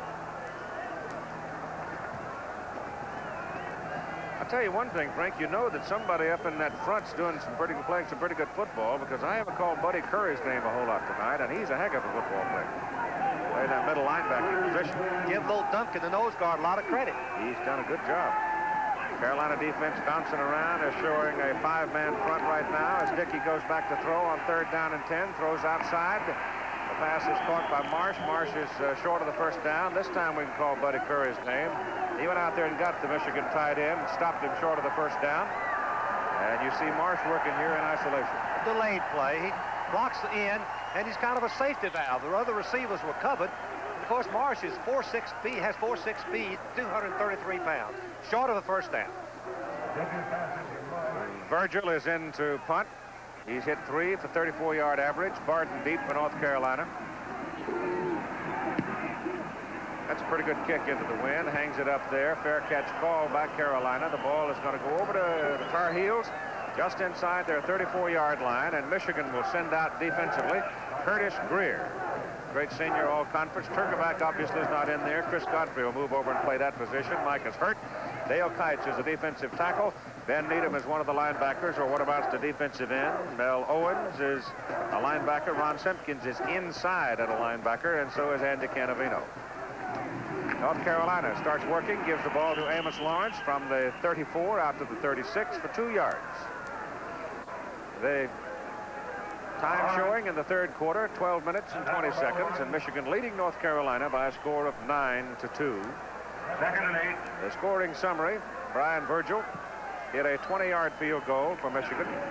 Handoff goes to the tailback again. And no, it's Pascal carrying this time, and Pascal is out across the 40 to about the 42. Mike Jolly is out of the ball game, or is he back now? No, he's come back. He was shaken up, but he's back. Mark Brayman has played the whole game. Jeff Reeves has alternated some with Stu Harris. Michael Darden, number 4, is a safety. And Mark Brayman is the other man, number 28. Anthony Carter, a 53-yard play from Wangler for a touchdown, and Pascal scored from 1 yard out for North Carolina. Phil Farris goes in motion for the Tar Heels now. And the ball is given off to number 44, Kelvin Bryant. He's a 185-pound freshman out of Tarboro, North Carolina. Keith, he didn't make it unless they give him just an unusual spot. No, he didn't make it. So Streeter comes in to punt. Michigan will send Anthony Carter deep at 11:15 to go in the third quarter. Harden goes back as the short man for Michigan. Kicks away, pretty good kick, angling for the sidelines, and it is a very good kick. Ball hits on the 15, skitters out at the 13, and the Wolverines have poor field position working into the wind as they come to the attack. Ball is actually short of the 13-yard line, closer to the 12. First down. B.J. Dickey at quarterback with Smith and Woolfolk behind him. Woolfolk has not hurt North Carolina so far out of that tailback position. Michigan's ground game has been useless. Butch has got it, turns it upfield this time, and gets a rather decent gain out of it, moving it up for the better part of 7 yards as he gets to the 19. Barden was there on the tackle. So was Streeter, number 5. I'm a little surprised that, and to be very honest about it, I am quite surprised that Michigan's not been able to run more against North Carolina's defense. North Carolina has 4 outstanding linebackers. The 2 ends, stand-up defensive ends, and the 2 linebackers. You can see the pursuit. The 2 tackles are backed off 2 yards. The linebackers are about 5 yards.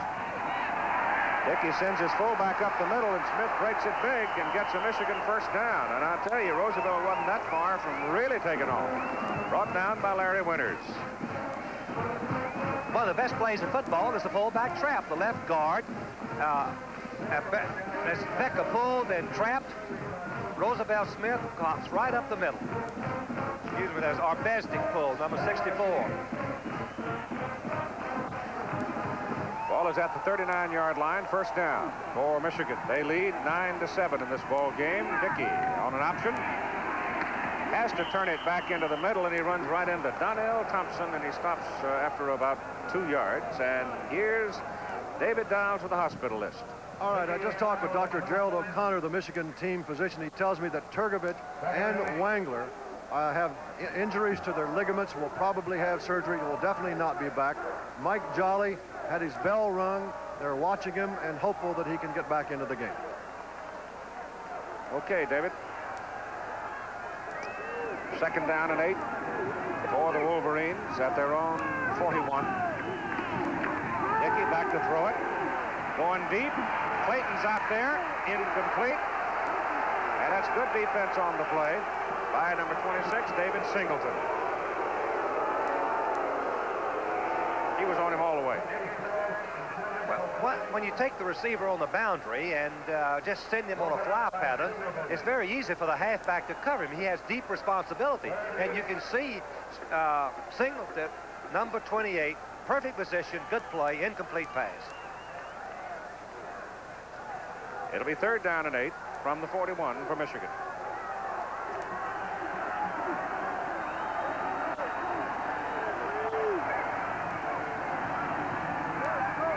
Dickey's looking. Now he's got some room. Trying for his yard marker, and he gets clotheslined by Lawrence Taylor. Oh. Lawrence Taylor shows up in critical situation. You know, he got him just about a half a yard short of that first down. He pulled him back towards the goal line to prevent the first down. Just a sensational play to force the punt. Watch the tackle. Taylor, 6'3", 237 pounds. Watch him take Dickey and pull him back to prevent the first down. That's the difference right there. If Dickey had been allowed to fall forward, he'd have had the first down. Bo is trying to decide if he's going for it. Well, I think it's probably closer than they've set it up. I think it's less than a yard, and Michigan will talk about it right now. Really particularly care to keep harping on a subject, except this one happens to be so vital to the ebb and flow of fortune in college football. Your kicking game is important, and you can see that Michigan's was not very good in 1979, and it hasn't been particularly good tonight.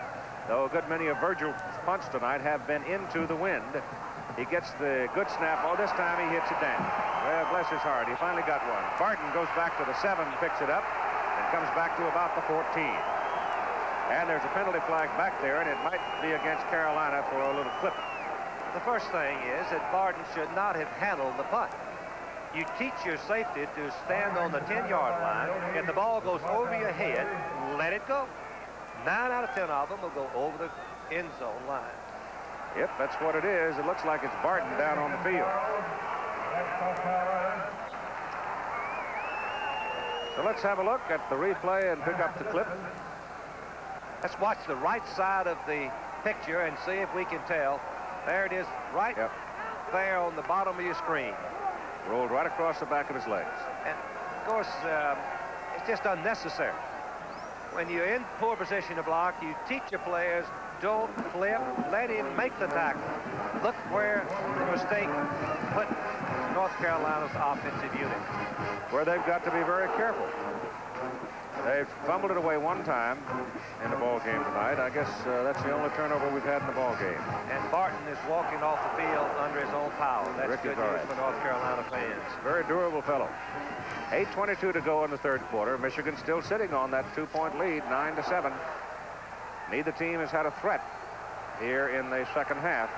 Now Kupek comes up at the 3, turns and hands it off to Mr. Dependable out of his backfield, Pascal. And Pascal is brought down by Canavino. Michigan's strategy on defense in this position is to go into a goal line defense. Do everything you can to prevent a first down, because when they punt, you'll have field position and take possession probably on their side of the 50, which 50% of the time you can put points on the scoreboard. Chatham is in now on 2nd down and 8. Lawerence, your tailback. That's Tucker in motion. Look at Kupek. He's going to put it up. Throws it to Tucker. And Tucker lunging is short of the first down. Jeff Reeves able to hold him short for Michigan. Well, I think that that's what you can do play selection-wise when you have a senior quarterback who started for 4 years. You have confidence in him, and you move the ball out close to a first down by throwing the ball. Your best chance. 3rd down. Need about a yard, and Billy Johnson's in there at the fullback position. Pascal, the fullback, drops back to tailback, and he's got the ball, and he has a first down and then some as he runs it to the 22. So they put the 2 big backs in there. Pascal is 212. He's the fullback, so they drop him back to tailback, and they put in Billy Johnson. And Billy out of Buckingham, Virginia, weighs 249 pounds, so he's a thumper in there at that fullback position. Well, that's good strategy. Short yardage, you're going to run straight ahead, get your biggest blocker at fullback and your biggest ball carrier to handle the short yardage situations. Let's call it the 21-yard line. That's closer to that hash mark. Lawerence is back in there now. Amos is in motion. Kupek rolls that way, throws it short. The pass is completed. Making the catch is Mike Chatham, and Chatham is out for another Carolina first down. Now they're beginning to look impressive as they whip that ball all the way from the 3. Well, they're having balance, throwing the ball, running the ball. On this particular situation, it's a quick pass to the tight end in the crease in front of the defensive end, Needham, who had dropped off to defend against the man in motion and left the area uncovered. Kupek now 13 out of 19 for 120 yards, gained 13. Call it just short of the 35. And Chatham moves from right to left side. Joel Gray is on the right side, and Kupek's back to throw it. Shoots it over the middle. The pass is incomplete, and there's a penalty flag, and I would suspect Chatham, in drawing the crowd, Michigan's going to get an interference call. Simpkins, of course, is hollering about it. I don't think Ron was the man who ran into it. I believe 43 Reeves may have interfered. But anyway, Chatham, number 88, the leading receiver, not a starter, but made all Atlantic Coast Conference, even though he doesn't start. Let's watch 43. He made contact with the receiver before the ball was there. Too soon. Clearly illegal. At the 47 of North Carolina, 12-yard penalty there. First down, Tar Heels. They're moving. Lawerence. And he's got the football all the way down at the Michigan 44. That's a yard short of a first down. Mel Owens brought him down. North Carolina substitutes their tight end, Sheldon Robinson, 225 pounds, made the key block that allowed Lawerence to break into the secondary. Passing situations, Chatham comes onto the field. And I don't believe I've ever heard of a substitute making all conference, but Mike Chatham did. 8 touchdown passes, 29 receptions. Amos Lawerence now has 86 yards. Second down, 1. Kupak looking for a big one. Goes instead to the short man, Pascal, coming out of the backfield. Doug brings it down, and he's been a very dependable pass receiver all season. That's just enough for the first down. Well, 1 yard past the stakes. Well, he wanted to go deep, or he wanted to come back to the tight end crossing, but the blitz was on. Short yardage, Michigan blitzed their linebackers, and before the pattern developed, Kupak had to release the ball. He's pretty clever, isn't he? Yes, he is. He is impressive. Mixing up runs and passes, keeping the defense of Michigan off balance.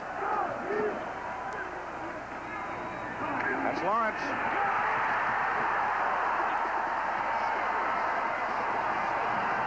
Oh, I tell you, he scares you every time he gets it. Well, you know, Lawerence has been described as a slithering runner. I can hardly see it, but you can see he has a little daylight. He keeps his head up, watches where the soft spot's going to be, and picks up another North Carolina first down. Ball is at the Michigan 31. Remember, the Tar Heels started back on the 3. Right now, they're carving up the Wolverine defense.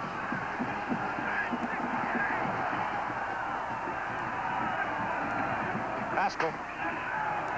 Needham grabs him. They'll give him a yard to the 30.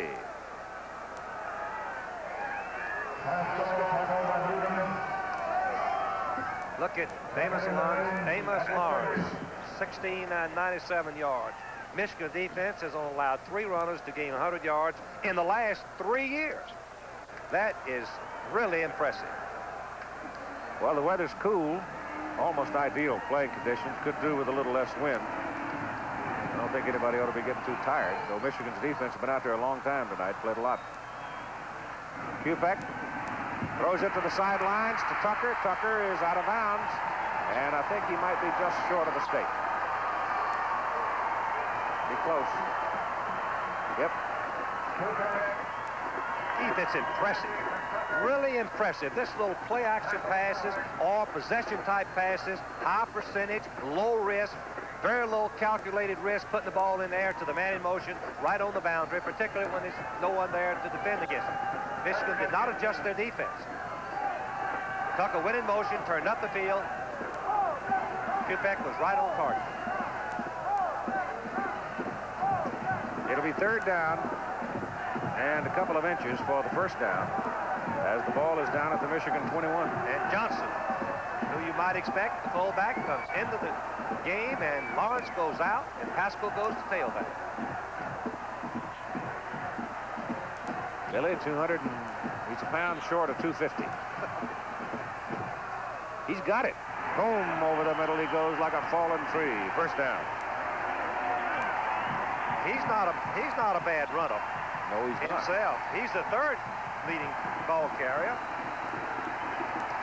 That's the 6th first down in this possession for North Carolina. They started back on their 3, and they've run off 10 plays.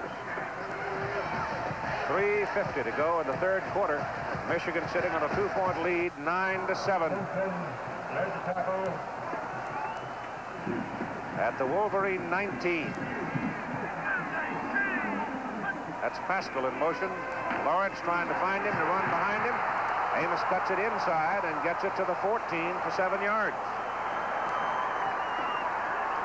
By golly, I'll tell you, when you get in behind that big old Ron Wooten, that number 78, 258-pounder from Kinston. I was going to say the same thing. Dick Fromm says he's one of the finest blockers he has ever seen. And Lawerence made a sensational cut back inside the pursuit to avoid the loss, pick up 5 yards. Now he's 102 yards only the 4th runner to rush for over 100 yards against Michigan in the last 3 years. But he isn't through. Amos in motion. Kubek rolling. Look out. Owens is coming. They pick him up. And the pass over the middle is incomplete, intended for Tucker. Jolly in the ball game was back there covering him. Mel Owens was coming like a thunderbolt. Donnelly, the center, rolled back and picked him off. 43 Reeves is the cornerback. It was a corner blitz, and he's coming in, and he hits Kubek just as he throws the ball and forced the bad throw. Kubek now 15 out of 22 for 130. He had hit 5 in a row up till that miss. So it's 3rd down and about 4.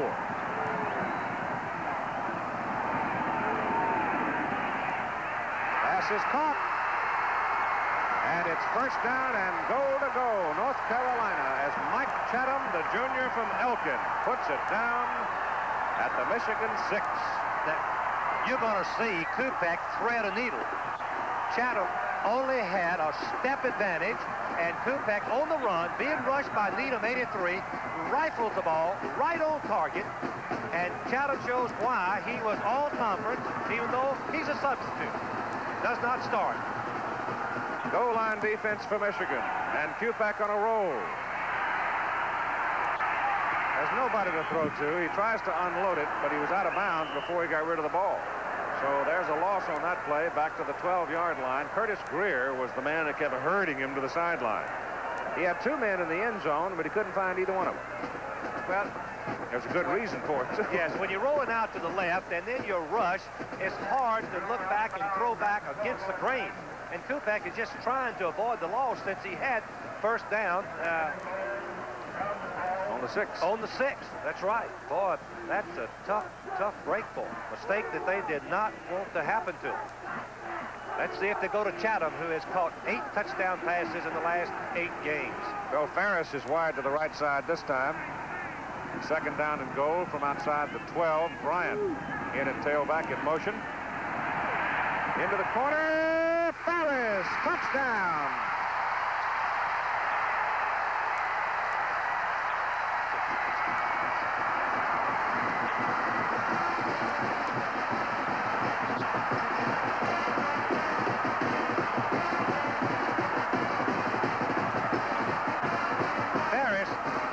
Touchdown passes in the first 4 games, was injured. You can see the safety blitz. Harden is right on top of Kubek. He throws it up. Now watch this catch. Watch this catch. It's a sensational effort. Concentration as he leaped high and brought the pass down for a completion. Hayes for the extra point. P.J. Gator hold it. Good. 2 minutes and 19 seconds to play in the 3rd quarter. North Carolina goes on top of Michigan for the first time tonight, 14-9. Who's the symbol of good customer care? Mr. Goodwrench. Who's that? The Gator Bowl in Jacksonville, Florida. North Carolina moving out on top, 14-9. With 2:19 to go in the 3rd quarter, and that was most impressive, that march from the 3, 97 yards they took it.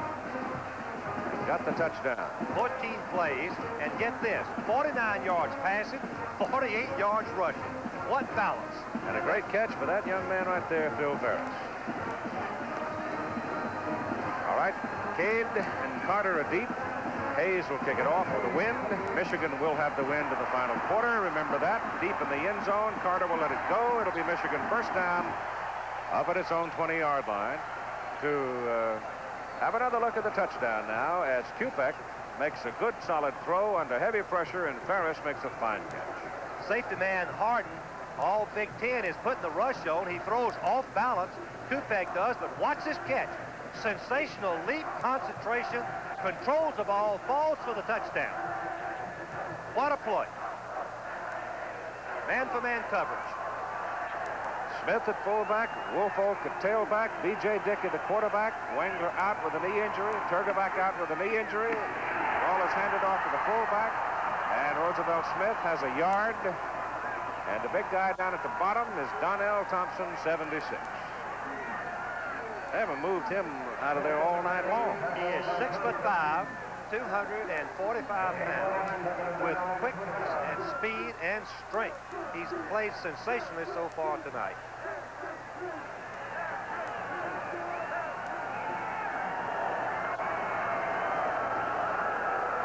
Look how far back. Now he's moving up. Five-man defensive front. Dickey to throw it.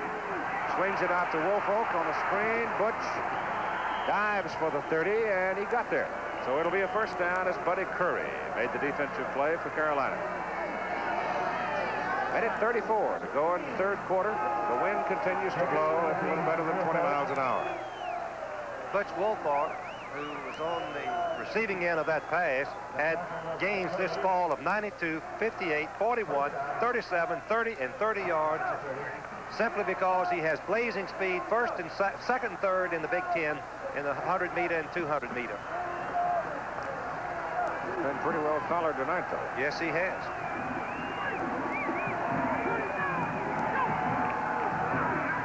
Dickey on an option. Out it goes to Woolfolk. And Butch goes up around the 37-yard line. Streeter and Daniels for the tackle. Yes, David Downs.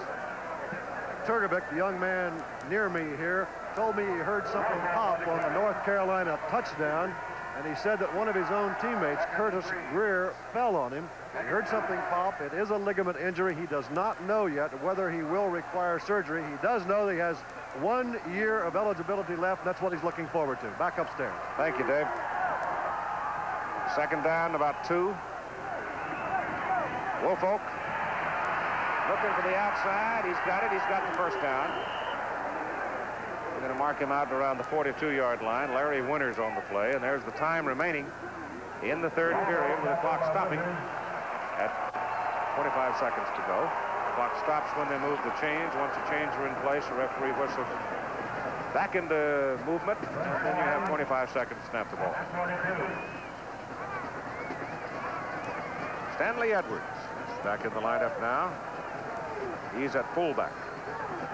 Strange position for him. From the 42.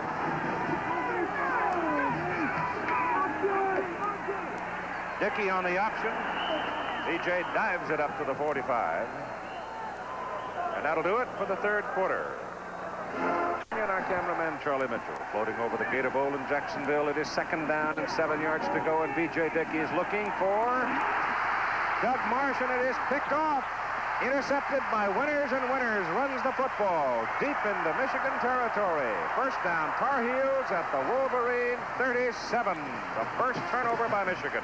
One thing you don't do is throw the ball over the shoulder of the tight end into the quarterback's hand. That's exactly what happened. They were trying to throw the out-and-up pattern to the tight end, number 80 Marsh. They overthrow it. And Winters, the freshman, makes a fantastic interception. As we see it again, you will notice that Dickey just completely overthrows Marsh, number 80, the tight end. 57, Curry, the linebacker, makes a fine block. Winters returns it about 10 yards.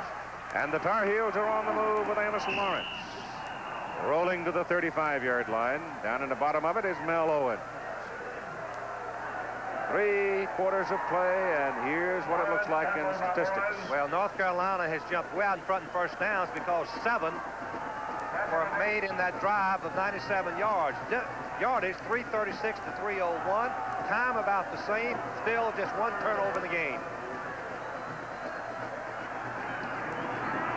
Billy Johnson's in there at fullback now. Lawrence in motion. Johnson. Oh, I tell you, he's a horse. You hook a wagon to him, he'd move it, wouldn't he? He's an ideal I-formation fullback. 250 pounds, good blocker, good quick feet. North Carolina needs to make a first down to capitalize on that turnover. See there that Amos Lawrence has run for more yardage tonight than the entire Michigan running game, which has been a big surprise in this ball game. It is 3rd and 5 from the Wolverine 33. Lawrence. They didn't get the first down.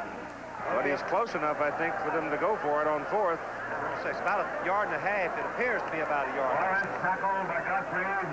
Remember that North Carolina field goal kickers already missed 2 going into this win.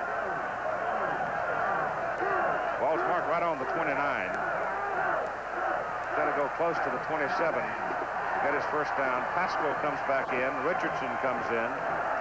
They replace Lawerence. Now Richardson goes back off. So they've got their elephant backfield, if you like, Johnson and Pascal, the big boys. Pascal did not get it. Brayman came up out of the secondary, number 28. Met him right on the numbers, and with help from Ron Simpkins, they stop him short of the first down.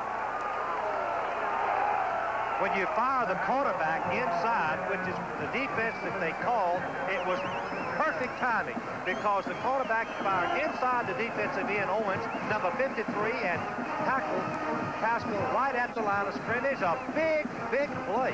Oh, was it ever. If Carolina goes on down, if they could get 3, it's a big play to make it 17-9. Now it's 14-9 with 12:43 to play in the game. Michigan has the ball and the win. First down at their 29. Edwards out of the fullback position. Stanley up across the top from the 29 to the 33. Darrell Nicholson pins him down right there. Edwards tackled by Nicholson. Roosevelt Smith comes back in to play at fullback. Edwards comes out. And it'll be second down and 6 from the 33.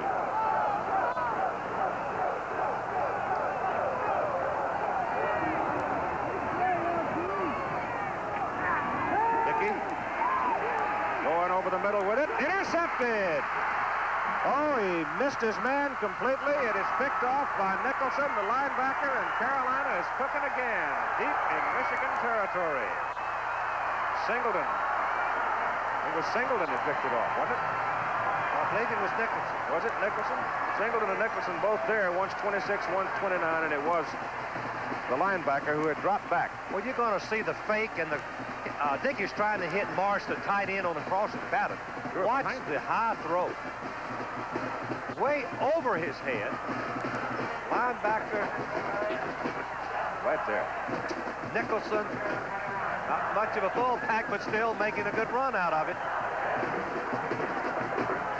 Ball is at the Michigan 22, first down, North Carolina.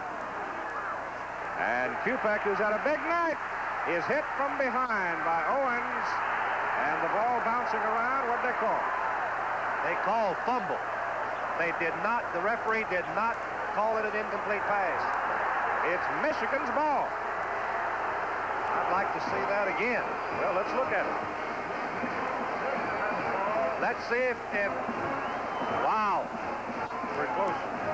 His arm was up in the air. North Carolina coaches are complaining. Rule of thumb, though, Frank, is the arm has got to go past that point of the shoulder in a throwing motion, doesn't it? That's pretty close. Well, to let's it. see if he does. Let's see. Here's the ball. He's going to raise it up. It's above the shoulder, and the ball arm comes forward. Oh, that's judgment. Awfully close to being an incomplete forward pass, but whatever, Michigan gets the ball. First down at their own 22, and we've got a timeout. All right, Michigan gets the ball back on the fumble at the 22, first down, with 11 minutes and 52 seconds to play. When Wengler left the ball game, he was 6 of 8, 203 yards, no interceptions, and a touchdown. Dickey in relief, 4 of 9 for 34 yards and 2 interceptions. Dickey on the option.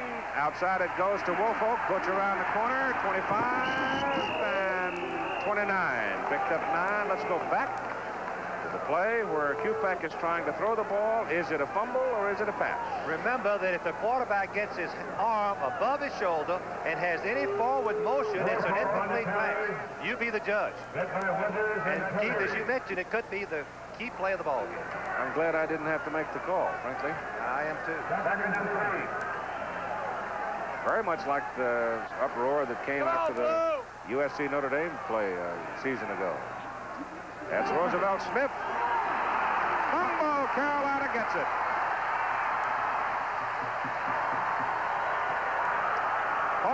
Davis, Jr. from Appalachia, Virginia. Nicholson, the man that knocked it out of there. Let's watch it again. It's a quick handoff. You can see that Smith has the ball. Let's see if we can detect how it gets knocked out. There's Nicholson. 29, he just strips the ball free. This is the third turnover in the fourth quarter in 3 minutes and 20 seconds of play. Glad I don't have to eat supper with both. Wow, first down from the Michigan 35.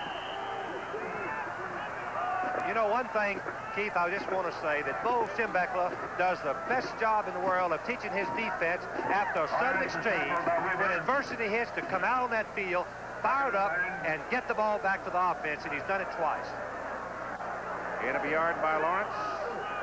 Second down and 9 from the 34. Kupek's a tough customer. It's hard to outthink him. Straight drop, throws it short over the middle, and Mel Owens almost picked that one off, intended for Amos Lawrence. Boy, he almost had it. If he'd have gotten around the corner, he is a quick guy. He's played some fullback at high school level. He had clear sail. They were in man-for-man coverage, and he was trailing Lawrence. A good throw would have been a completion for a big gain. It was a poor throw and a near interception. Third and 10, situation where Michigan loves to have the other team offensive unit. Well, now they've blitzed 3 or 4 times tonight, and they've yet to really score with it. Got way back early in the game. Double coverage. Double up this time. Kupek won't get there. He picked up, no, I don't think he got anything. He got back to about the line of scrimmage as Simpkins and Weber were the people that got to him. So it's going to bring up 4th down and probably a field goal try. Nope, Streeter comes out, the punter. It gives me a chance at 10:40 to tell you about Laverne and Shirley. They are moving to a new time, 8 p.m. next Monday. So with NFL Monday Night Football gone for the year, Laverne and Shirley go to 8 o'clock. Michigan puts on some pressure. Streeter's kick. Oh, it's down at the 1. Somebody made a sensational play. So Carolina has put Michigan just as far away from their goal line as they possibly could. They lead 14-9 with 10:21 to play in the final quarter. Michigan at the 1-yard line. Everybody's in the end zone. On the snap, they give the ball to the fullback Smith, and he lunges out to about the 3. Let's go back to the punt now. Watch the ball coming down. You tell me if that ball in the hands of that player there does not break the plane of the goal line. Wow. I say the ball's in the end zone and should have come back to the 20. A good yard, it looks like. Call Davy Nelson. Well, I tell you, it looks to me like it's in the end zone. Second down and 8. Dickey out of the end zone will put it up. Incomplete. Looking for Carter. Carter running in double coverage. Pass is broken up by I think they just felt they had to come with a pass since North Carolina had an 8-man line, man-for-man secondary. So they came out throwing, and they still covered Carter, and they threw it out of bounds, incomplete.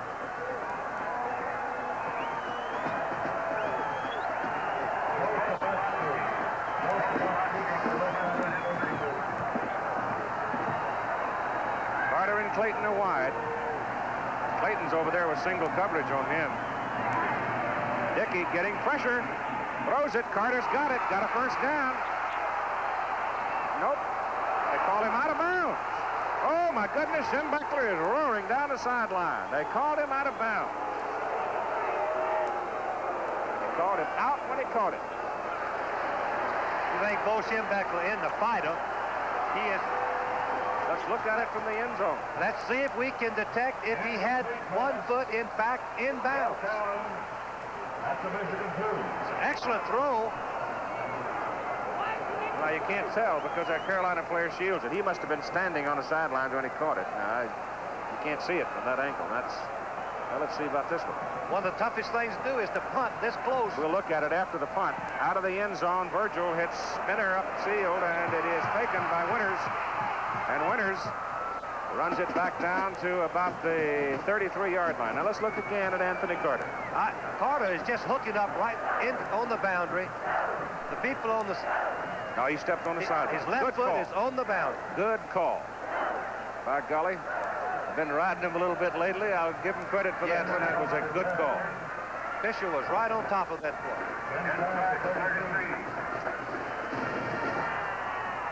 A lot harder down there than it is up here, I'll tell you that right now. They hand it off inside to Pascal, the fullback. And Pascal from the 33 hits it down to about the 28. Later tonight, ABC News continuing coverage of the crisis in Iran, America held hostage. It'll come following your late local news.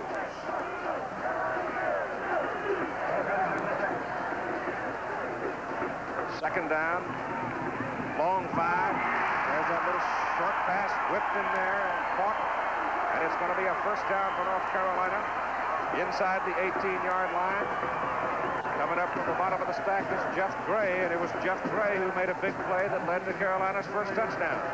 Perfect throw, right on target. One of the toughest passes to defend against, the slant in, but it takes a very difficult throw. It's not as easy as it looks. Kupak right on target. The whole fourth quarter has been played deep in Michigan territory. First down. Tar Heels just outside the 17. Amos Lawerence. And he's down about the 16. North Carolina's last 4 possessions have been at the Michigan 37, 21, Michigan 35, and the Michigan 32. Again, Michigan defense is accustomed to throwing a team back after a turnover. I've heard Bo talk in lectures so many times about going in after adversity and play your very best. Lawerence now with 110 yards on 21 carries.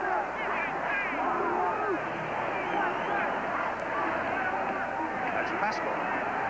And Pascal is hit right about the line of scrimmage. They'll give him to about the 15. Michael Hart, free safety, was up in the slot there, and he and Greer got him. One thing you do defensively on this part of the field, you can use your secondary blitzing because you don't have to cover deep. You only cover the width of the field. And so they blitz the safety up the middle and caught the fullback running in that direction.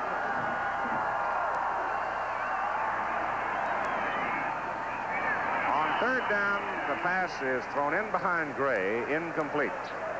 And there was a little pressure that time on Kupak as Canavino can blow it in. And now, here comes Jeff Hayes.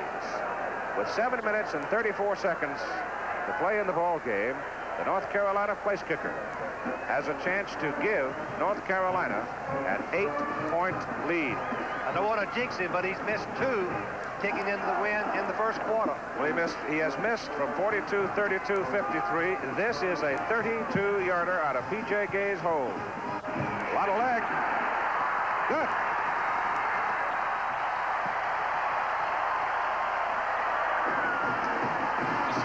.31 to play in this 35th annual Gator Bowl game, and North Carolina leads Michigan 17-9. An 8-point lead for North Carolina as Hayes now will kick off with Cade and Carter deep for the Wolverine. Bo Schembechler's football teams at Michigan have never won the last game of the season, be it regular season or bowl, whatever it was the last game of the year. They've never won it. Carter's got to pick it up at the 5. Boom.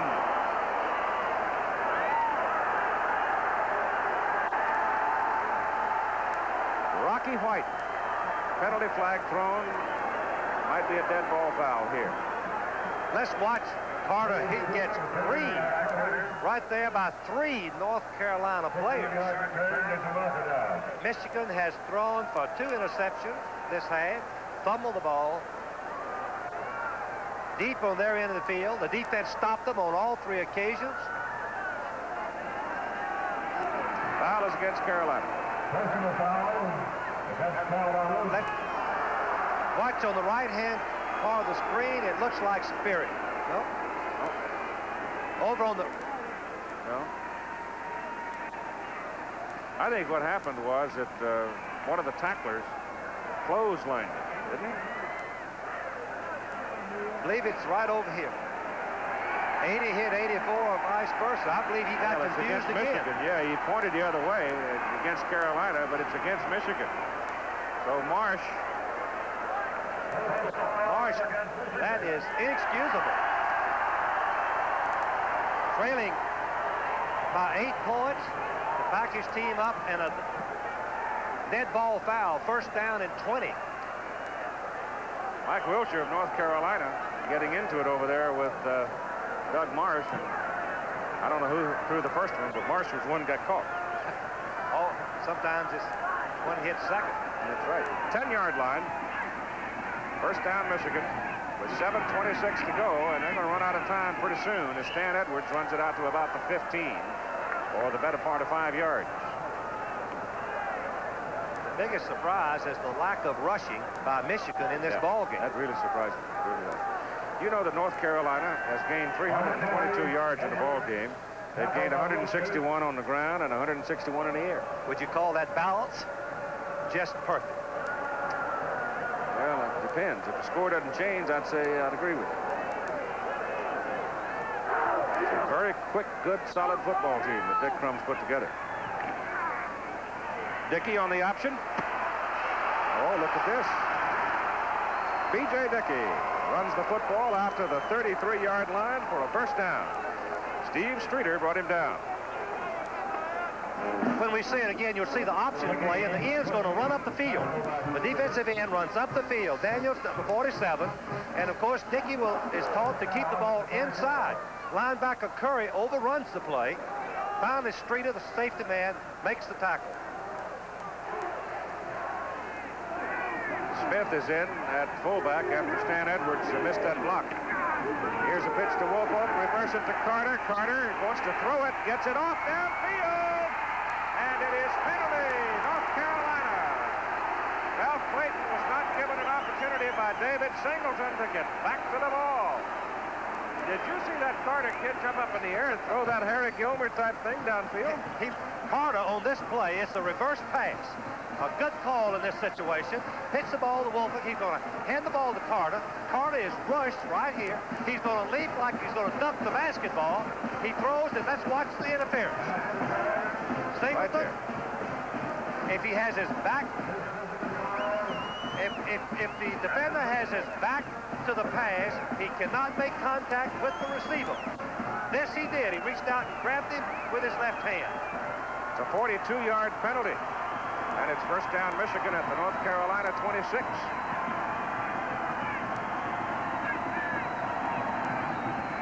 Dickey on an option. Run down. The ball is loose. Carolina's got it. Boy, that North Carolina defense just will not yield.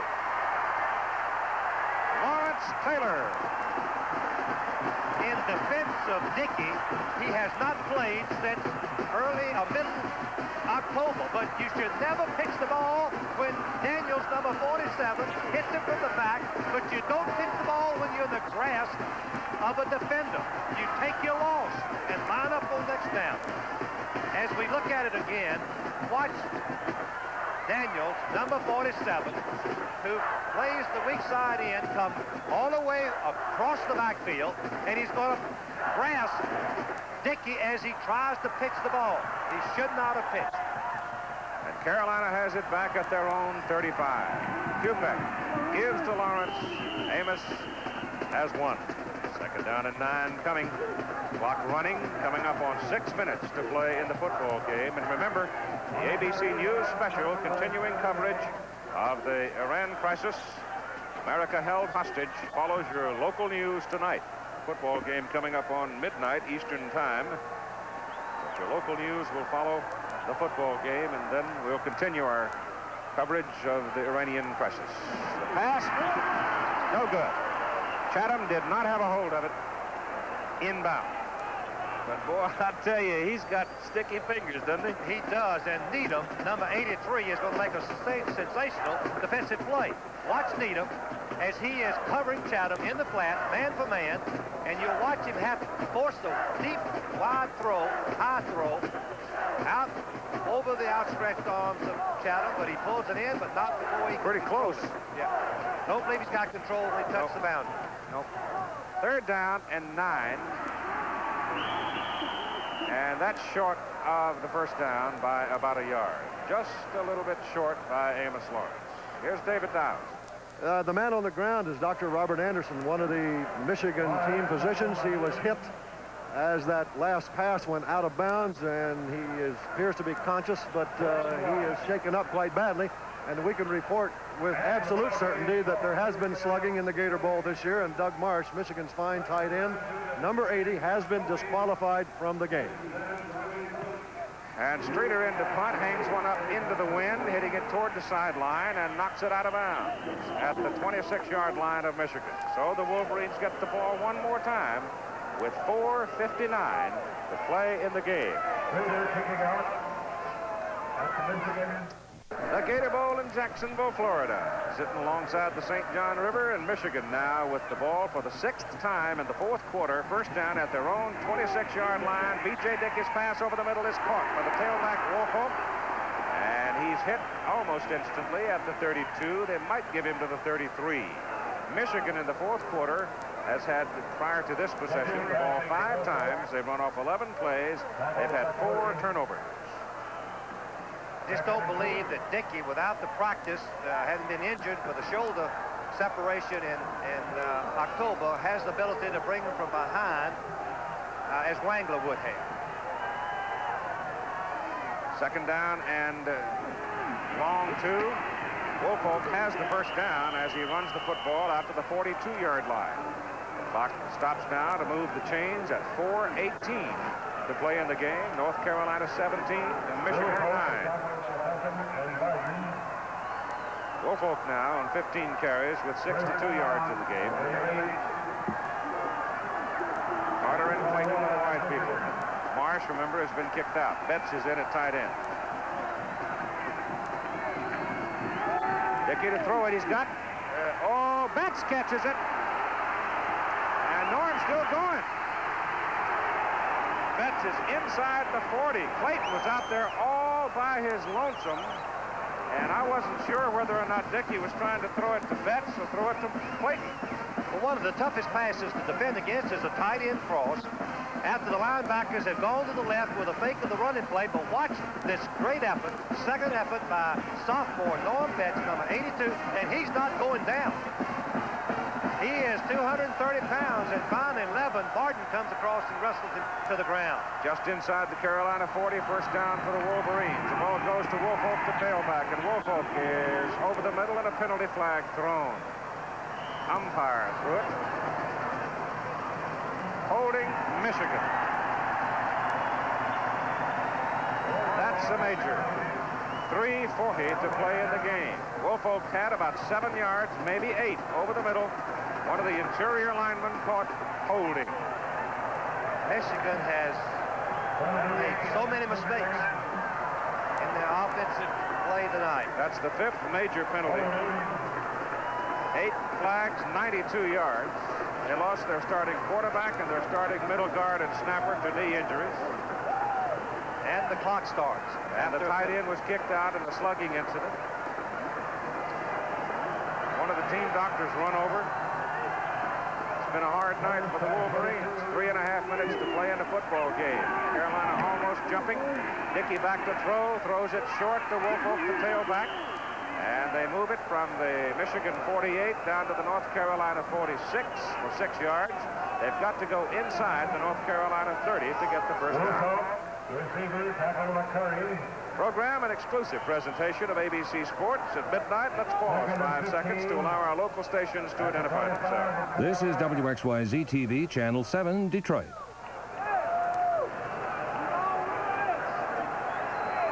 Second down and about 15. Dickey will put it up. Throws to Woolfolk, the tailback. He's got him at the 36-yard line. Now they're going to be looking at 3rd down and a little more than 6, and there's the clock running. And they had 1st and 25 to make up. You do it in 3s. You don't try to get it all at one time. And Dickey is showing a lot of poise on those last 2 passes. Just a little more than 5 as the ball is set up at the 35. Carolina dancing around on third down. They're coming. Here's the option play. Dickey, the quarterback, is hit down at the 32. It'll be fourth down and a little more than 2. They have to go. 2 minutes to go in the game. North Carolina's defense, clawing, scratching, dancing, gambling. Playing tough. Oh, this is a tough call, Keith.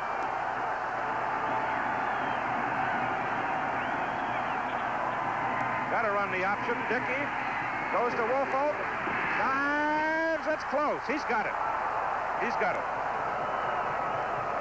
Oh, I tell you, there was a determined play by Steve Streeter, though. A junior from Sylva, North Carolina, came up there and locked horns with Woolfolk. Streeter weighs 168 pounds.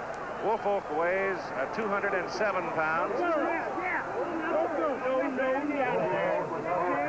Free safety, just Streeter, as you said, made a sensational play. The option play, and we must remember that Woolfolk has 9.4 speed. Let's watch what happens at the line, at the sideline. Here's Streeter. He's trying to wrestle him back, but Woolfolk has too much momentum. Lawerence Taylor just missed getting a hold of it. It was right on the money, just enough of the ball over the 30-yard line. Minute 34 to play in the game. First down, Michigan. Carolina leading at 17-9. Dickey looking for Carter. Puts it up. Carter on the run. Touchdown! Anthony Carter. Minute and 28 seconds to play, and Michigan has scored to make it 17-15, and he beat Larry Winters. Just lofted it over his head. It was a marvelous throw by Dickey, but a greater run and catch by Carter. Dickey makes a sensational throw. He caught North Carolina in man for man, a freshman covering Carter, another freshman, but this freshman Carter has 9.6 speed. The ball was laid up perfectly. Touchdown. Now they got to go for 2. Watch Carter just run right by the freshman Winters. He's trailing, and the ball is perfect. He's going to drop it right down. The concentration by Carter, who, by the way, is from Florida. His Going second for 2 to touchdown. tie. Going for 2 to tie. Clint Fuller, the referee, saying go. Michigan working under all that noise. Here's Dickey back to throw. Puts it up. No! Tried to get it to Anthony Carter, and he couldn't get it there. Carolina laid their ears back, and they were really coming. On the goal line on two-point play, you've got the rush, and they've got the blitz on. Dickey has to throw before he's ready. Carter is wide open, but he could not control the ball. Nope, the ball rolled right out of his hands, it appeared. He just threw a knuckleball up there, and Carter was open about 3 yards deep in the end zone, and he just simply couldn't get the ball to it. The rush, give credit to the rush. Yep. Safety blitz. Now we're going to have an onside kick. And you'll watch North Carolina trot out their defensive backs and wide receivers, and they'll put them up in the restraining line 11 yards from the ball.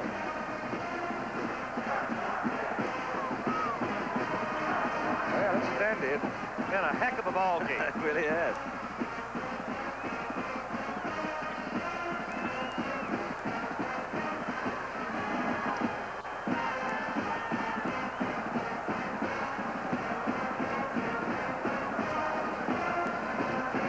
How many times I've been here praying that we get the ball. Ali Haji Sheikh will kick this one. Here comes your onside kick.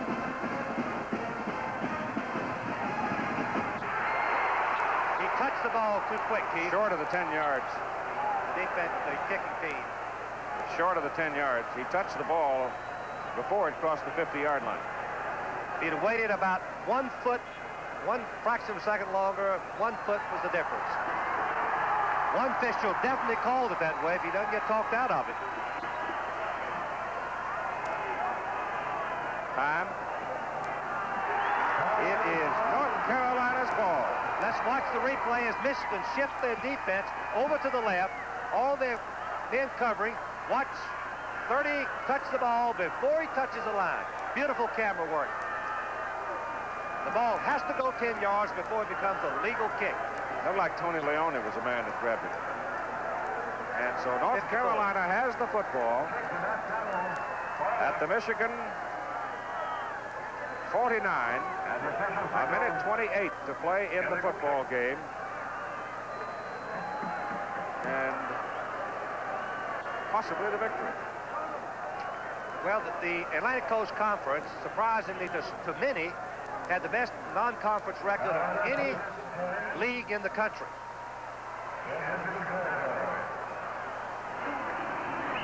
Quebec gets it going. Now they're going to force Michigan to spend their timeouts.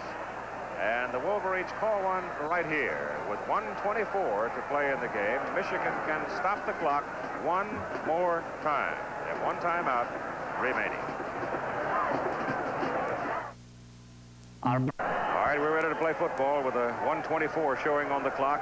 Michigan trailing by 2, had a chance, but missed on the extra point try when they had the man open. And here's North Carolina now, just going to run out the clock. Quebec rolling around. That's going to run with it as long as he can, then fall down. And now Michigan will spend the last time out in their possession right here.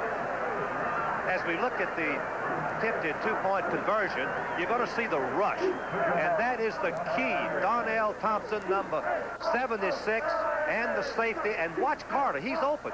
Ball hits in his hands, but when he falls, Keith, it knocked it out. That's what it appears. He had the ball in his hands, but when he fell to the ground, it knocked it loose. Well, this is sort of like that Sugar Bowl game of a year ago between Alabama and Penn State, when Chuck Corral, the Penn State center, said after the ball game, and everybody had resurrected themselves and restored themselves. He said there's enough glory to go around. It's been a good football game here at the Gator Bowl in Jacksonville, Florida. This 35th renewal of it. Here's the extra point try again, the two-point try attempt. The rush is all over Dickey. He has to throw off balance. Now let's watch if Carter doesn't get the ball in his hands, but when he falls to the ground many times, the ball is knocked out, and I believe that's what happened. Now, Michigan should be out of timeout. Mike Swanson, our statistician, nods his head yes, and they hand it off to that big fullback, Billy Johnson. He just runs it on up the middle. And Dale Kites now is down there holding his leg. Well, are they going to let him have a timeout? Yes, they've got to if he's injured. But in any event, they're going to have to punt the ball. It's 4th down and 11 on the old 45, and the kicker, Streeter, coming in the ball game, is a good athlete. All right, while they're attending to Dale Kites, the executive producer of ABC Sports is Boone Arledge, senior producer of ABC's college football games, Chuck Howard. Coverage of the Gator Bowl tonight, produced by Bob Goodrich, directed by Andy Sedaris. Way to go, Andy. Our technical director, Bill Morris, associate director, Ben Harvey, our technical manager, Vern Carrick, unit manager, Dick Cross, assistant to the producer, Peter Engelhardt, researcher, Jerry Klein, stat man, as we told you, Mike Swanson, our blimp pilot tonight, Pat Henry, and the Goodyear Public Relations representative, Mickey Whitman, our stage manager, Garland Pete, and did I miss anybody? And all of our good guys who worked the cameras for you tonight to bring you the picture from the Gator Bowl. With a minute and 10 seconds to play in the football game, the most valuable players for Michigan, John Wangler, Anthony Carter. For North Carolina, Matt Quebec and Amos Lawerence. Quebec most impressive. I frankly have got to say to you that I am most impressed with Dick Crumb's preparation of his North Carolina football team for this game. You know, this is a great win for him. And also, it has a little special meaning because he's been somewhat of an admirer of Bo when he was a high school coach and used to go to the University of Miami campus and visit with Bo and talk football. Now, Keith, one thing I want to mention. The referee has the option of starting the clock. If he thinks the injury was fake, he can start the clock upon ready. But evidently, it was not a fake another injury. knee. No, that's another knee. But he does have the option if he feels that he's justified. Remember, later tonight, ABC News continuing coverage of the crisis in Iran, America held hostage, following your local news, which will be coming up right after the ball game. Now the clock has been started. Now the kicking team is coming in, and what Dick Crum was telling them, fellas, don't worry about the coverage. We're going to kick it short and up in the air. We want a good snap. Everybody block. But above all means, Streeter, get the kick off. 10 men rushing. Don't worry about taking a 5-yard penalty for too much time either. One step and kick it. There's the too much time right there. 44 seconds. So they'll back Carolina up 5, but they don't care. What they care about is that score on the board, 17-15. But this is a touchy situation. A bad snap puts Michigan right back in the ball game within field goal range and with the win.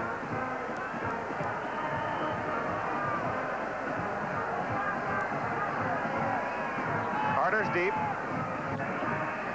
Pressure's on. Kick is away. Big roll. Oh, my goodness. Look at this. All the way back to the 6-yard line. A 57-yard punt with the roll into the wind. 34 seconds to play in the football game.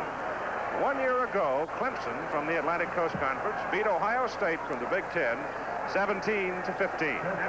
Right now, North Carolina is on the verge of beating Michigan by the identical score.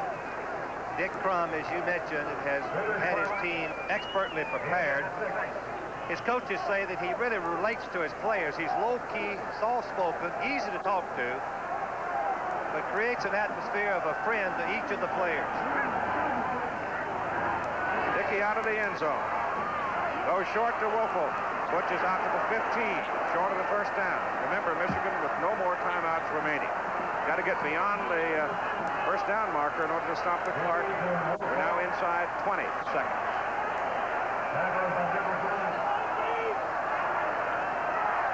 Dickey chased out of the pocket. Gets his first down, running to the sidelines, and goes out of bounds up around the 23-yard line with Paul Davis pursuing him 10, and you have 6 seconds to play in the game. 6 seconds. And from all of us at ABC Sports, we hope you're enjoying your holiday season. Wish for all of you a very happy New Year. And we certainly hope you'll join us New Year's Day for the Sugar Bowl game from New Orleans at 2 Eastern Time, matching Alabama and Arkansas. Keith Jackson, Frank Broyles, and Dave Dials. And with you tonight here at the Gator Bowl. And it's been an outstanding college football game. On first down, Dickey will put it up. He throws it short to Betts. And Betts is brought down. And the football game is over. And North Carolina has won. The Atlantic Coast Conference has beaten the Big Ten for the second successive year.